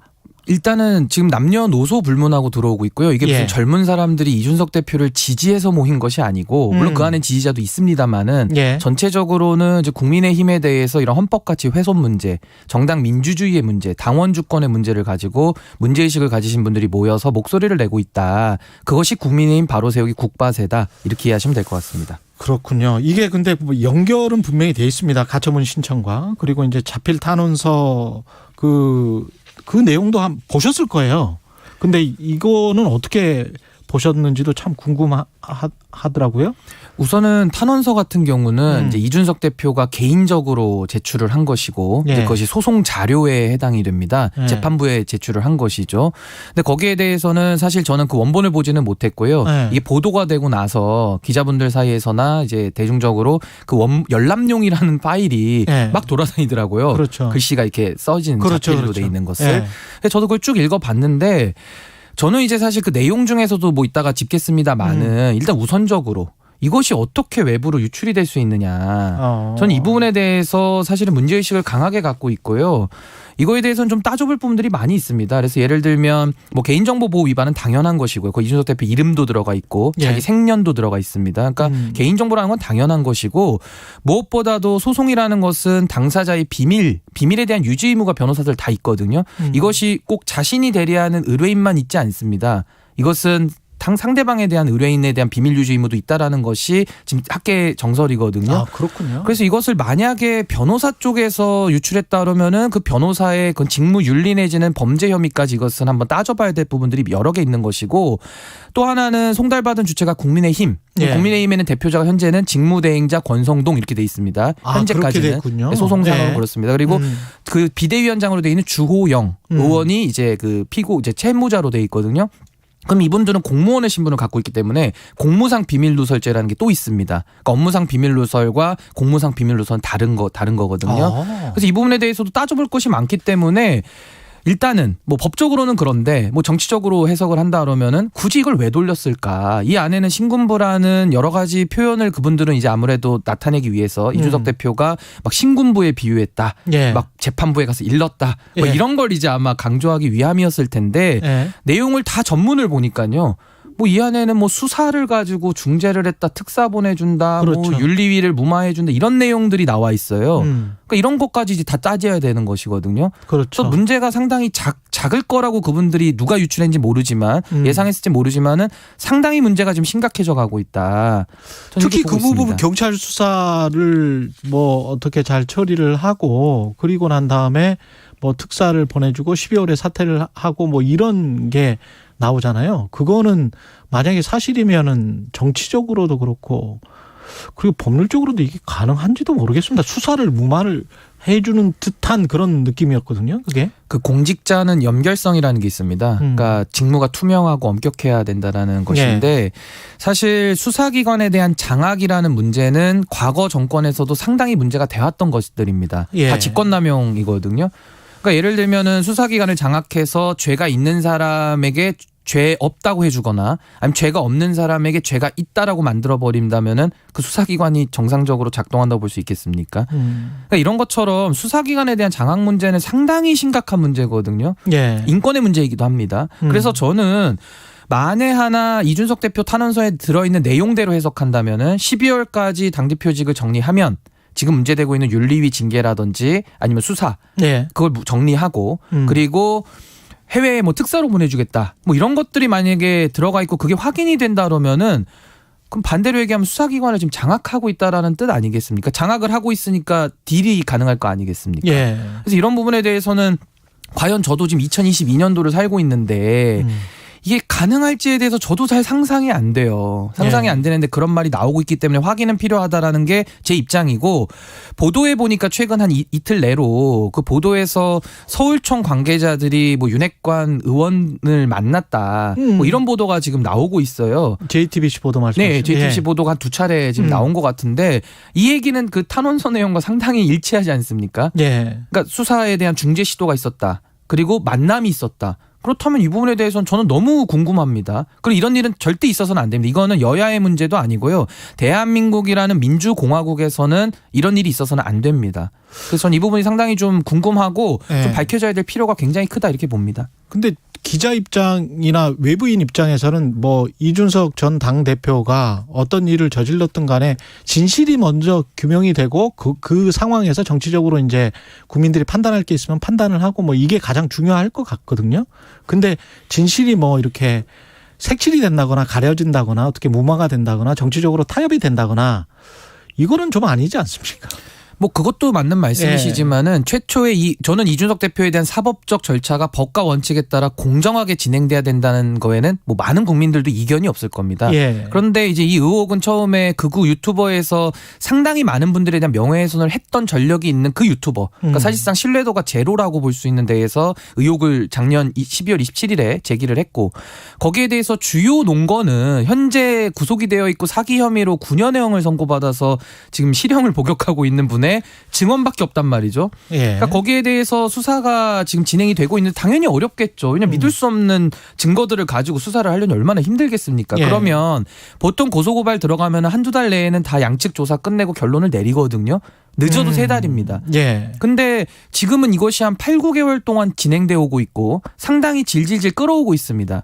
그러면서 서울경찰청은 그 경찰청장께서는 100일 기자회견에서 뭐 뇌물죄 검토할 수 있다는 엉뚱한 얘기를 하시고 공무원이 아니었기 때문에 뇌물죄가 적용이 될 수 없거든요. 근데 뇌물죄 얘기도 하신 적이 있고 그리고 또 하나는 뭐 극우 유튜버에서는 처벌이 된다고 했는데 왜 처벌 안 시키냐라면서 압박을 하고 그러더니 수사 담당자였던 강총경은 또 전보 조치를 했습니다. 그럼 이렇게 되면 누가 수사 결과를 또 신뢰하겠습니까? 저는 그게 또 안타까운 거예요. 이준석 대표도 어쨌든 간에 가부간의 결정은 받아야 되는 입장인데 또 수사기관 자체가 이렇게 또 지금 윤핵관과의 만남까지 얘기가 나와버리면은 전 이거 상당히 좀 문제가 크다고 보고 또 개인적으로는 이준석 대표 개인의 문제라기보다는 누구도 그 자리에 갈 수 있습니다. 예를 들면 3인성호라 그래서 세 사람이 모여서 호랑이 있다 그러면 호랑이 있다라는 것은 아니잖아요. 그러니까 3인성호 문제가 있는데 누가 그 자리에 가더라도 이런 모함을 받을 수 있다라고 하면 이게 상당히 심각한 문제입니다.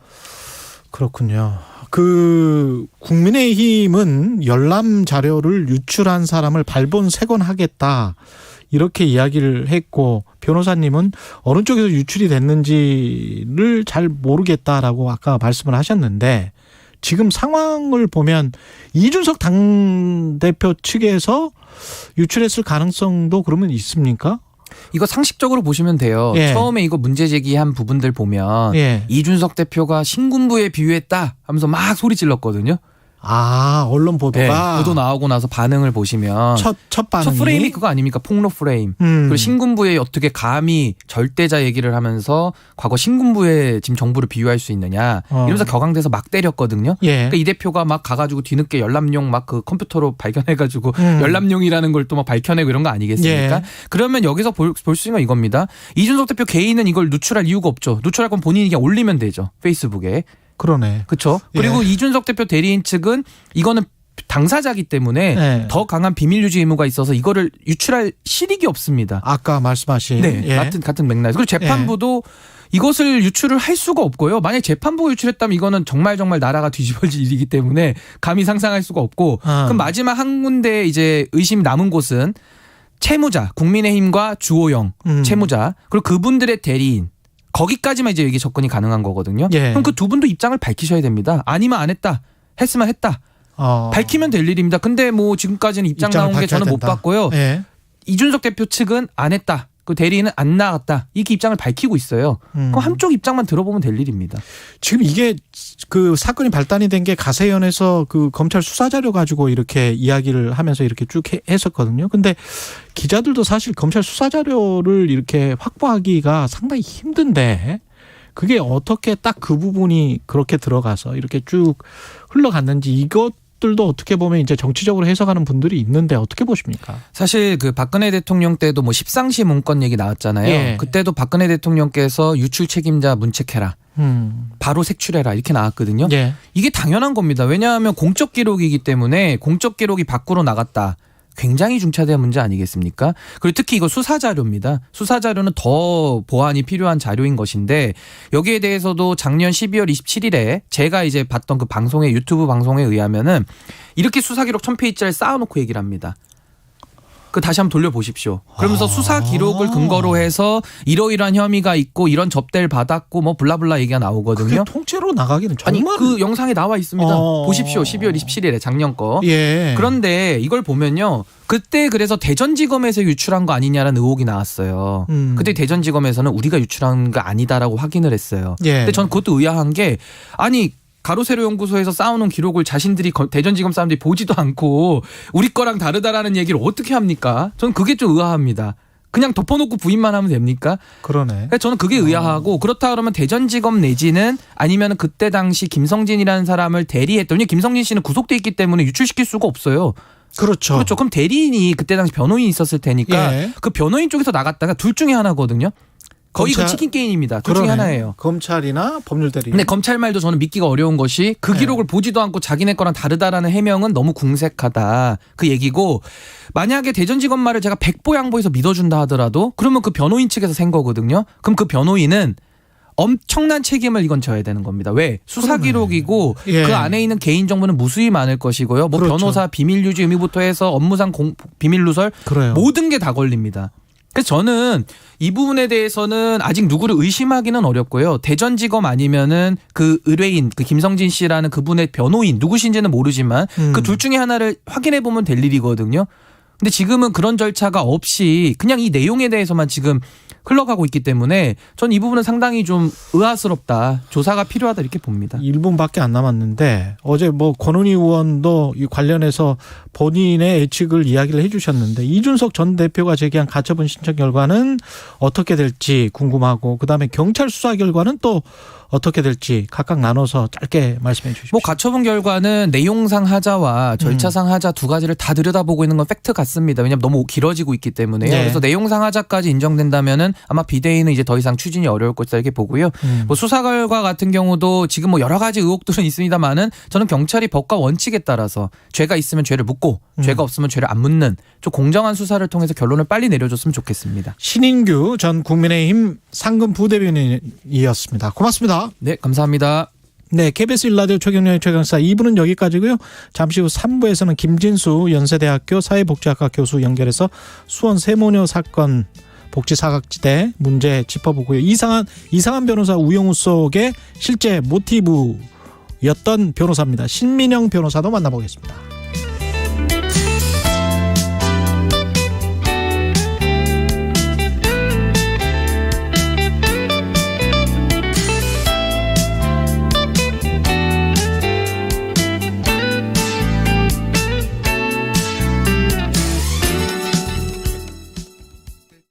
잠시 후 8시 반부터 일부 지역국에서는 해당 지역 방송을 보내드립니다.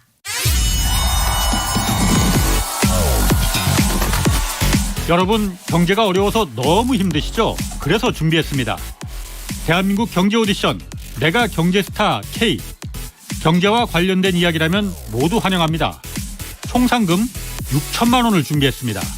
자세한 내용은 오후 4시 5분 홍사원의 경제쇼에서 알려드릴게요.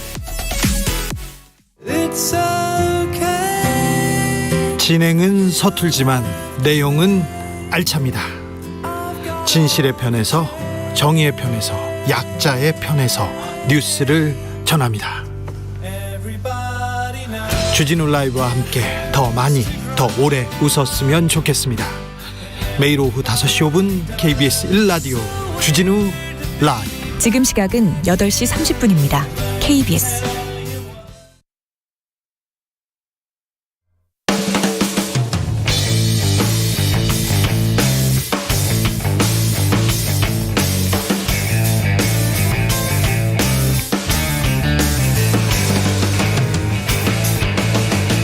최경영의 최강 시사. 네, 지난 2014년 송파 세모녀 사건 발생 이후에 경기 수원시에서 또 유사한 사례가 재발됐습니다. 복지 사각지대 문제. 정부는 이번 사건을 계기로 복지 사각지대를 발굴, 지원 체계를 점검하고 보완해 나갈 것이다. 이렇게 말을 했습니다. 어떤 대책이 필요한지 연세대학교 사회복지학과 김진수 교수 연결돼 있습니다. 안녕하세요. 예, 안녕하세요. 예, 이게 지금 비슷한 사건이 또 8년 만에 일어나고 정부는 뭐 어떻게 할 것이다라고 이야기는 했는데 참 답답하네요. 상황 자체가. 이 어떻게 생각하십니까? 뭐 전공하는 사람이야 뭐 오죽하겠습니까? 이 빈곤과 죽음을 그냥 직접적으로 연결하는 것이 잊어버릴만 하면 자꾸 나타나는 연속적인 문제인데 예. 정말 속상하기도 하지만 정말 우리가 선진국 대열에 들어섰다고 할 수 있겠는가 하는 사실 그런 생각들이 참 많이 듭니다. 극단적으로 생계 때문에 선진국에서 이렇게 목숨을 끊고 이런 게 선진국이라고 할 수 있습니까? 근데 굉장히 부끄러운 얘기죠. 예. 이게 지금 시스템이 어떤 시스템에 문제가 있었던 겁니까? 이번 같은 경우는? 제가 보기에는 너무 이것이 행정적으로 뭐 이분이 발굴이 안 됐다 뭐 이런 얘기로만 자꾸 가는데. 예. 제가 보기에는 상당 부분 접근을 했어요. 그래도 그 건강보험료를 연체했다든지 이런 것 때문에 그래도 어렵게 찾아 나갔는데 그분이 이제 뭐 이사를 해서 주소지가 불명이다 뭐 이런 얘기들은 아마 불가항력적인 부분들이 있습니다. 그러니까 이거를 행정적으로 처리를 해서 해결해야 된다라고 하는 거는 실제로는 또 이런 사건에 대한 문제를 해결할 수 있을 것으로 보여지진 않아요. 이게 또 안타까운 얘기죠. 그러니까 이게 유추해 보면 뭐 불분명하긴 하지만은 개인적인 빚 때문에 뭐 이사를 하고도 혹시 주소지를 정확하게 옮기지 그렇죠. 않고 그렇게 되면 이제 행정력을 동원해서도 이렇게 파악하기가 힘들잖아요. 그렇습니다. 맞습니다. 이거 너무 자연스러운 얘기거든요. 예. 근데 이거 자꾸 행정으로만 해야 된다 이렇게 얘기하는 것 자체가 앞으로 이거는 또 이런 일이 있을 거야라는 얘기를 아주 예견한다고 볼 수가 있는데 조금 우리가 생각을 해보면 이렇습니다. 이 문제는 이분들이 그러니까 우리가 자살로 끌어가는 거는 아예 처음부터 빈곤인 사람들의 문제보다는 빈곤으로 추락하는 사람들이 사실은 문제거든요. 그렇죠. 예, 뭐 송파 세모녀 사건도 그랬고 이번 것도 그렇고 2020년까지 그 아들이 어렵지만 생계가 할 수 있는 그런 생활 능력이 있는 아들인데 희소병으로 죽었고 그 같은 해 2020년에 그 아버지 그러니까 남편이죠. 그분도 돌아가시면서 이제 빚을 남겼으니까 2020년 전까지는 열심히 어렵지만 살아왔던 사람인데 이분이 이제 그때부터 2020년서부터 빈곤으로 막 추락하는 단계거든요. 그렇습니다. 예. 그런 분들이 가장 힘들어하는 게 이게 빈곤으로의 두려움, 그다음에 이제 질병들이 있으니까 그런 거에 고통, 이제 절망감이 오는 건데 이분들은 실제로 빈곤이다, 나 우리 기초보장 좀 해주십시오 했을 때 신청해도 안 될 수 있었을 거고 평생 동안 그런 걸 모르니까 신청하는 방법이나 이런 것도 굉장히 낯섰을 수 있었고 근데 이런 제도적인 시스템에 문제가 있었다고 먼저 봐야 될 것 같아요. 그렇게 생각을 해보면 채권자 추심이나 이런 것들도 법률적으로 어떻게 막고 할 수 있는 게 채무 구조 조정을 하면서 개인 파산을 하든 뭘 하면서도 기초생활수급을 유지할 수 있는 어떤 이런 방법, 금융 쪽이랑 좀 연계할 수 있는 그런 방법은 없을까요?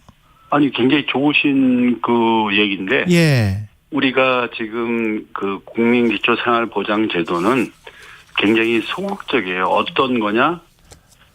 빈곤으로 추락하는 과정에서는 우리는 개입할 수가 없어. 우리는 기다리고 있다가 빈곤으로 들어오면 그때부터 우리는 작동을 하는 거야. 굉장히 이게 소극적인 거죠. 그렇죠, 그렇죠. 빈곤으로 예방하는 기능은 우리는 할 수 없어라고 얘기하는 게 선진국하고 우리의 차이입니다. 또 하나는 우리는 빈곤으로까지 와야지만 해결해줘. 근데 그 빈곤이라는 기준이 우리나라에서 생계급여를 받으려고 하면 그 전체 소득의 중위소 가운데 우리가 메디안이라고 하죠. 그렇죠. 거기에 30% 미만이어야지 생계급여를 받게 되거든요.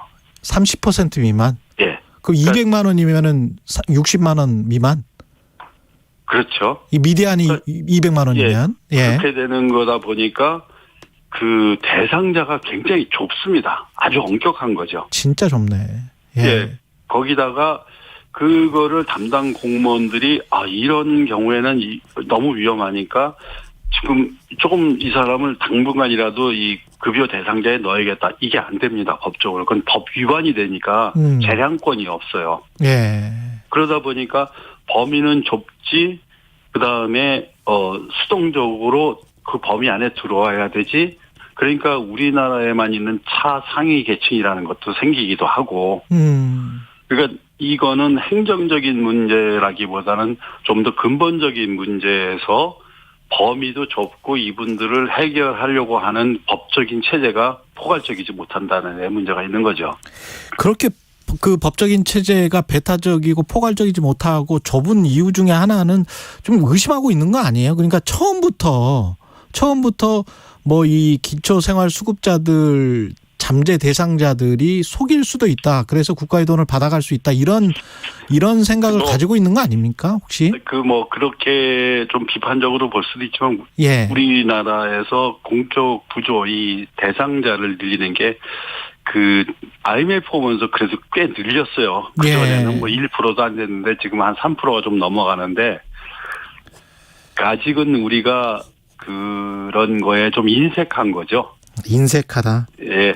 우리 지금 선진국 같은 경우에 생계급여라고 하면 우리가 30% 미만 아까 말씀드렸는데 선진국 같은 경우에 60%를 기준으로 하거든요. 그렇죠. 그러니까 숫자가 줄어들 수밖에 없고 이런 사람들을 발굴을 해야지 되는 게 아니라 이 사람들은 그 안에 들어오기 자체도 사실 어려운 거죠. 지난번에 코로나19 관련해서 뭐 실업급여든 뭐든 지급하고 그럴 때도 선진 국가들 미국이나 유럽에 비해서 우리가 참 인색했었잖아요. 네, 뭐 우리가 아직은 좀 이제 어려운 사람들 그 약자 취약계층에 대한 그 좀 포용력이 조금은 아직 정책적으로 약한 부분들이 많습니다. 그러니까 어떻게 보면 이럴 수 있죠. 뭐 이게 우선순위를 보자면 우리가 지금 기초연금이라고 65세 이상 노인분들에 대해서 그 상위 30% 빼고선 뭐 30만 원을 준다 이렇게 하는데 이분들은 그 중에 상당 부분은 어렵긴 하지만 아까 같은 이러한 수원 그 세모녀보다는 여유가 있었을 거다라고 아마 우리는 일반적으로 생각할 수 있을 거예요. 그렇다면 우선순위를 어떻게 해야 되지? 그러니까 가장 어려운 취약계층에 좀 더 우선적 배려를 해야 되겠다라고 하는데 이런 정책을 할 때 보면 정치적으로 누가 표를 많이 갖고 있지 이런 생각을 먼저 하다 보니까 지금 얘기한 송파 세모녀나 수원 세모녀보다는 이런 일반적인 노인분들이 훨씬 더 관심의 대상이 되는 거죠.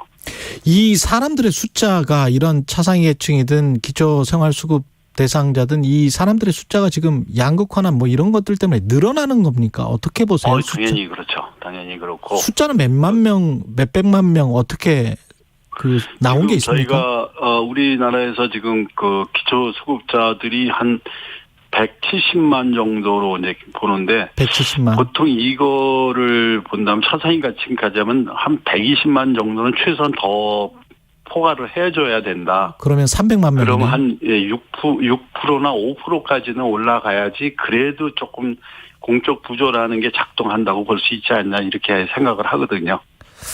정부 입장에서는 공식 숫자가 계속 늘어나는 것에 관한 행정적인 부담이나 이런 것들도 좀 속으로는 생각하겠네요. 그것도 그렇고, 네.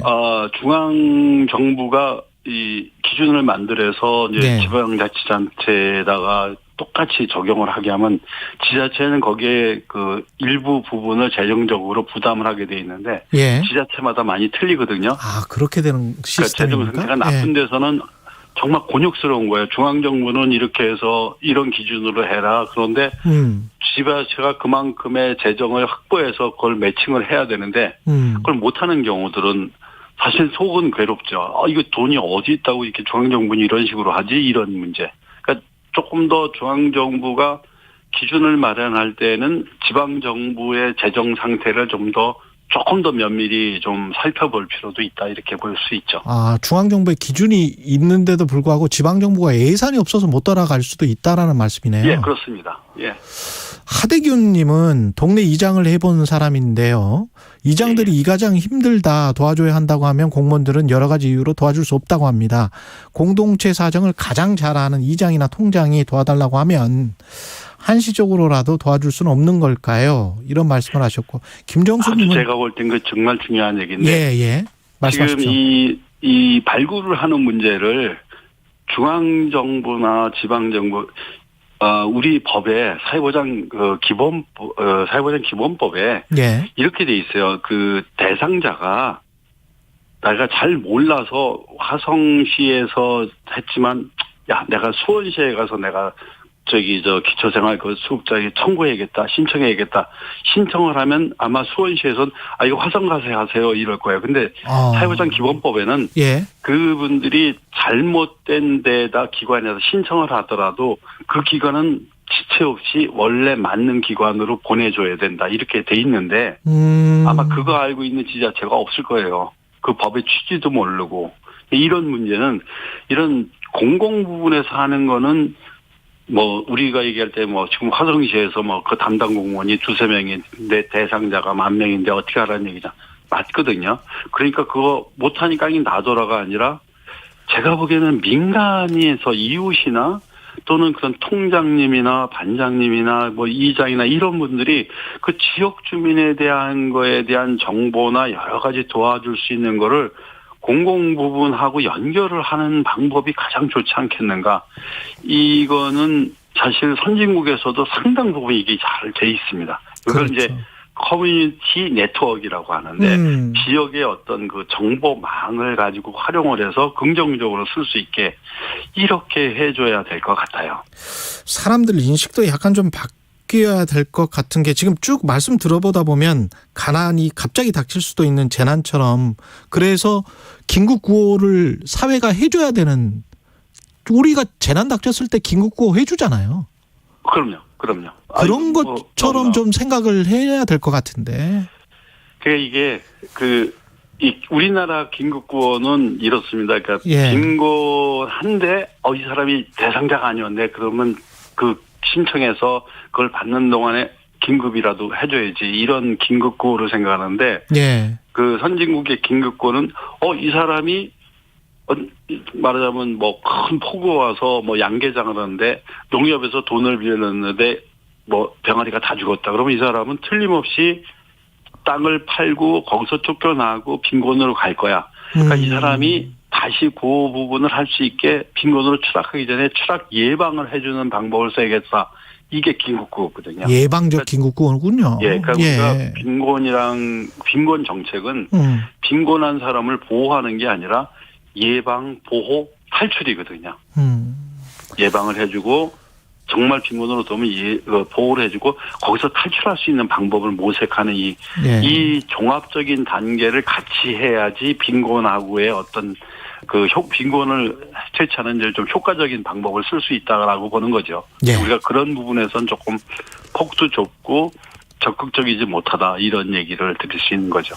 말씀 잘 들었습니다. 연세대학교 사회복지학과 김진수 교수였습니다. 고맙습니다, 교수님.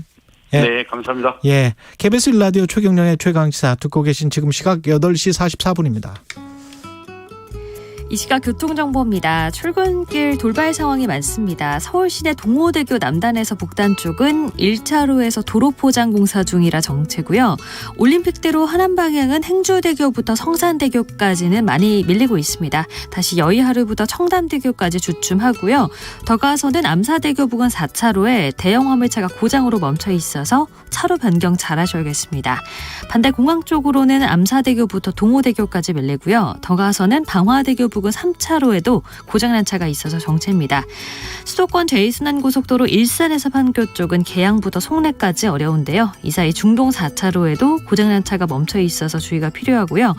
이후에는 시흥휴게소부터 수암터널, 다시 하기분기점에서 청계터널까지 막힙니다.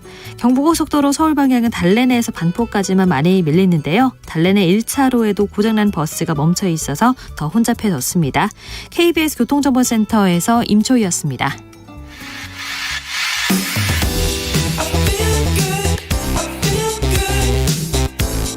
세상에 이익이 되는 방송 최경영의 최강시사. 네, 지난주 큰 사랑을 받으면서 종영한 드라마 이상한 변호사 우영우, 우리 사회 여러 생각할 지점들을 남겼는데요. 오늘 최강시사 드라마 속 여러 사건들의 실제 주인공 신민영 변호사 스튜디오에 나와 계십니다. 안녕하십니까? 네, 반갑습니다. 신민영입니다. 예, 변호사님의 사실 책이 드라마의 소재가 됐었던 겁니까? 네, 그렇습니다. 변호사님 책이 왜 나는 그들을 변호하는가? 아이, 책도 덩달아서 좀 팔렸겠습니다. 네. 2016년도에 네. 1쇄를 찍고 이게 다 못 팔렸는데. 1쇄도 안 팔렸었어요? 네. 2010년에? 2016년에. 16년에? 네. 거의 6년 동안 소화가 안 됐었는데. 예. 방영되면서 이제 나머지 책이 다 팔려가고 그리고 예. 한 달 동안에 4쇄를 더 찍었나. 뭐 그렇습니다. 아, 그렇군요. 예. 뭐 개인적으로도 굉장히 행복한. 네. 예. 변호사 우영우, 이상한 변호사 우영우를 보면서는 어땠습니까? 그 책에서 말씀하고자 싶었던 것들, 그런 것들이 잘 투영이 됐나요? 어땠나요? 네, 맞습니다. 뭐 잠시 후에 좀 길게 얘기를 해보고 싶긴 한데, 예. 그러니까 시파 같은 경우에는 지적장애인을 지적장애를 이용해서 뭐 성을 착취했다라는 혐의를 받는 그 남성 얘기가 나오잖아요. 그 편 저도 가장 흥미로웠습니다. 네. 예. 뭐 그 건 같은 경우는 저도 하면서 뭐 지적장애인의 이런 성착취 같은 걸 막는 건 당연하지만 예. 또 한편으로는 이게 일일이 이 뭐 애정관계라든지 아니면 이런 뭐 관계에 그렇죠. 국가가 개입해서 이게 옳은 관계인지 틀린 관계인지 판단하는 게 맞나 이런 고민도 들었었는데 뭐 이런 고민들, 그러니까 사건을 하면서 하는 고민들을 드라마에서 좀 잘 살려줘서 저도 굉장히 재밌게 봤었습니다. 근데 그걸 법률적으로 판단을 하는 게 맞습니까? 그죠. 그러니까 그게 고민인 거예요. 그 지적 장애인과 네. 그리고 장애인, 비장애인이 진짜 사랑을 했을 수도 있는 거 아닙니까? 그렇죠. 근데 어쨌든 법령 자체는 꼭 비장애인이 아닌 뭐 장애인이든 비장애인이든 간에 예. 그 상대방의 장애를 이용해서 성관계를 하거나 성착취를 하면 처벌하는 조항이 있어요. 동의가 있었다 하더라도. 동의가 있었다고 하더라도. 네. 그러다 보니까 이제 이런 조항 때문에 사후적으로 국가가 뭐 관계가 옳은 관계인지 그런 관계인지를 끊임없이 들어와서 이렇게 판단할 수 있는 여지, 그리고 징벌할 수 있는 여지가 이 조항 때문에 생기는 건 사실입니다. 근데 비장애인인 여성도 네. 나쁜 남자를 만날 수도 있잖아요. 잘못된 판단을 내려서. 그러면 그것도 우리가 개입을 해서 네. 그 남자 만나지 마. 네. 막 뜯어 말리고 네. 법적으로 가서 뭐 이게 처벌을 받고 이거는 말이 안 되잖아요. 맞죠. 그러니까 뭐 드라마에서도 그 부분에 대한 질문을 던졌었고 예. 사건을 하면서도 그 고민을 하긴 했었는데 이건 뭐 법이 그렇게 돼 있는 거예요? 정책적인 판단을 하자면 지금 이거는 뭐 그 장애인에 대한 성착취라든지 성폭력이 아직도 좀 만연한 사회고 암수화된다고 그러죠. 실제로 고소조차 못하고 뭐 잊혀지거나 아니면 그 피해자 스스로도 이 사건을 인지하지 못한 경우가 너무도 많이 좀 세상에 존재하기 때문에 그래서 보호하려고 하는 것 때문인 거죠? 네. 구태여 얘기한다면 이런 장애인 상대 성폭력에 대해서는 일단 엄단 기본인 건 맞는 것 같습니다. 음단이 기본인 네. 거군요. 하지만 드라마에서 더 화두를 던졌듯이 아니 그렇다면 뭐 장애인들 같은 경우는 이렇게 관계 같은 거 했을 때 다 일일이 국가의 검사를 받아야 되냐 이 질문도 던질 수 있기 때문에 그 인간적인 고민도 분명히 있는 거죠. 네, 맞습니다. 예. 이 드라마 속의 그 소재된 사건들이 여러 가지 생각할 거리들이 굉장히 많았어요. 네, 뭐 예. 네. 이것뿐만이 아니고 네, 다른 고민들을 잘 살려주셨어요. 뭐 또 재밌었던, 그러니까 제가 좀 감명 깊게 봤었던 에피소드 같은 경우에 예. 6화 같은 경우도 6화 네 화두를 던졌었는데 예. 뭐 탈북자. 가 등장을 하죠. 근데 한국법을 잘 모르고 이 상태에서 빚을 받으러 갔다가 맞아요. 네, 싸워가지고 머리채를 잡았고 싸우다가 뭐 상대방이 다쳤는데 이게 죄가 점점 점프를 해서 강도상해죄가 되고 강도상해죄 같은 경우는 그 집행유예가 불가능하잖아요. 그러니까 7년형 예. 최소 법정이 7년형이기 때문에 뭐 감경을 받아도 그 집행유예가 불가능하기 때문에 이렇게 집행유예를 받게 할 수 없을까? 딸한테로 돌려보낼 수 없을까 이 엄마를 뭐 이렇게 고민한 에피소드 그런 것 같은 경우도 굉장히 전 뭐 감명 깊게 봤습니다. 법이 사실은 인간적인 고민을 많이 하게 만들더라고요. 그러니까 네, 맞습니다. 예. 뭐 법이라는 게 구태여 얘기하자면 천재의 학문은 아닌 것 같아요. 그러니까 거리에 존재하는 여러 시각들이나 아니면 이해관계 같은 경우를 이렇게 뭐 조리고 조려서 네. 법조문 형태로 전 나타내는 거라고 생각을 하고 있고, 네, 뭐 그래서 좀 이 다양한 고민들 이 우영우에 잘 반영이 돼서 전 굉장히 좀 감명 깊게 봤습니다.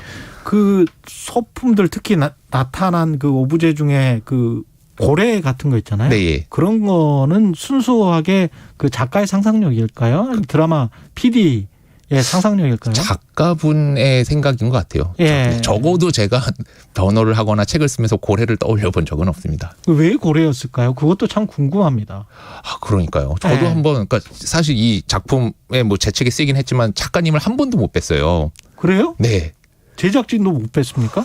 제작진은 제가 현장에서 뭐 이 법정 장면 같은 거 뭐 이상합니다라고 좀 이렇게 감수를 한 적이 있어서 직접 가셔가지고 이렇게 감수도 하세요? 네. 할 때? 네. 이 작품 같은 경우는 그 제작사에서 요청이 와서 현장에서 제가 뭐 이거 뭐 예를 들어서 법정에서 소란이 일었는데 법정 경위님이 멀뚱멀뚱 서 있어요. 네. 보통 현장에서는 법정 경위님이 강하게 제지를 하거나 아니면 그 소란 피운 사람 뭐 이렇게 퇴정시키거나 그러는데 뭐 이렇게 이상한 장면들을 하나하나 이렇게 지적을 하긴 했었어요. 네. 그러면서 그 유인식 감독님은 바로 옆에서 뵀는데 예. 정작 그 문주원 작가님은 한 번도 못 뵀고 예. 저도 그 고래 부분을 좀 여쭤보고 싶습니다. 왜 고래를 하필이면 택하셨는지.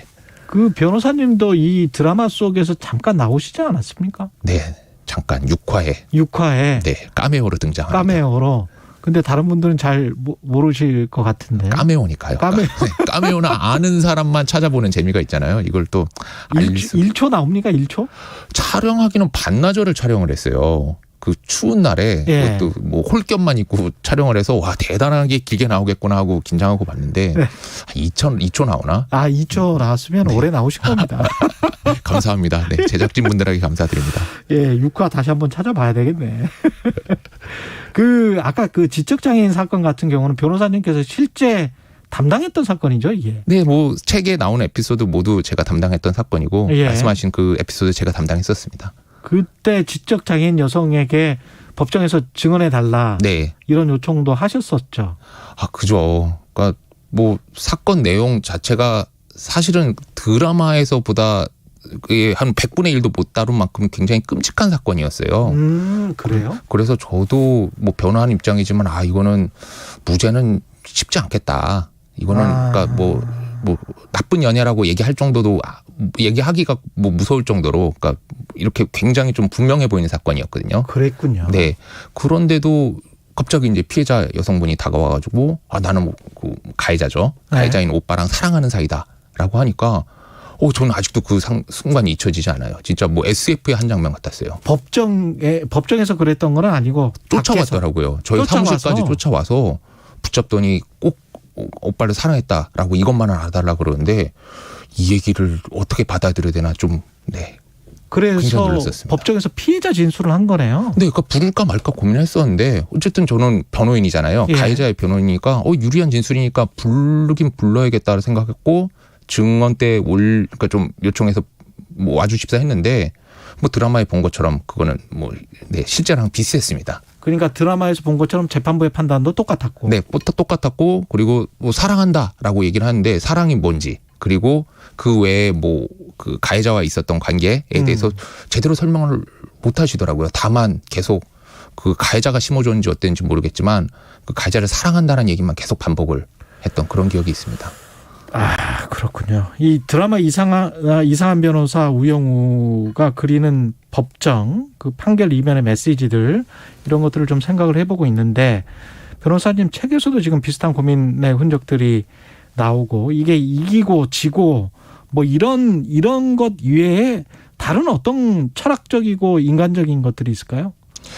그러니까 뭐 결과만 놓고 보세요 보통. 예. 그리고 뉴스 같은 거 댓글을 봐도 이제 결과만 놓고 아유 뭐 판사가 잘못했네 변호사가 잘못했네 많이들 그러시는데 말씀하신 것처럼 이 결과를 내기까지 굉장히 여러 요소 같은 거를 고민을 하면서 진행이 됩니다. 그래서 아까 지금 말씀 계속 나눴지만 그러니까 그 장애인들 같은 경우에 그럼 뭐 그 이성관계라든지 이런 거를 어떻게 끌어가야 될지 예. 뭐 이런 철학적인 고민이라든지 아니면 아까 잠깐 말씀드렸지만 뭐 법을 모를 수 있는 사람들한테는 어디까지 그럼 법을 적용해야 될지 무조건 봐준다고 그럼 괜찮을지 봐준다면 또 이런 사람들한테 범죄 면허를 발급하는 결과로 이어질 수 있거든요. 탈북 여성들 아까 말씀하신. 뭐 탈북자라든지 아니면 뭐 외국인들 같은 경우 그래서 과연 뭐 이런 고민들 같은 경우에 이 결과를 내기까지 굉장히 고민들이 많이 이어집니다. 근데 변호사분들이 이렇게 사회적으로 아직은 그래도 뭐 인식이 괜찮은데 네, 예. 그럼에도 불구하고 이제 환타지 같다라고 느끼는 게 네. 정명석 변호사랄지 최소연 변호사랄지 이렇게 좀 따뜻하고 네.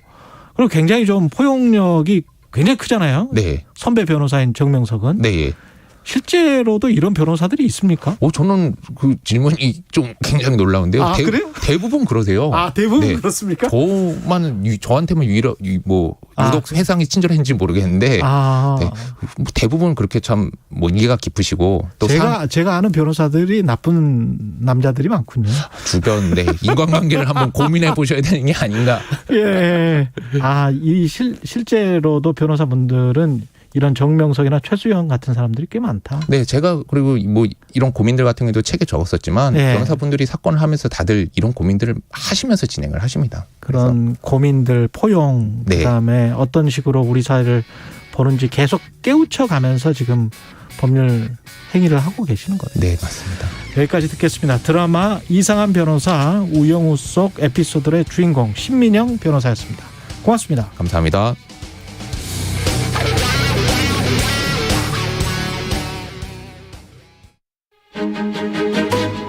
코로나19가 면역 감소와 새로운 변이 확산으로 다시 증가하고 있습니다. 이에 따라 방역도 다시 강화되는데요. 고위험군 보호를 위해 요양병원, 시설 등의 모든 종사자를 대상으로 주일에 PCR 검사가 시행되고 요양시설 대면면회 대신 비접촉 면회만 허용됩니다. 중증화 예방을 위해 백신 4차 접종 대상자가 50대, 18세 이상의 기저질환자로 확대되고 장애인 시설과 노숙인 시설까지로 접종 대상도 넓어집니다. 확진자에 대한 7일 의무격리와 실내 마스크 의무 착용도 유지됩니다. 코로나19 재확산 속 스스로를 지킨다는 마음으로 혼잡한 장소는 피하고 손 씻기,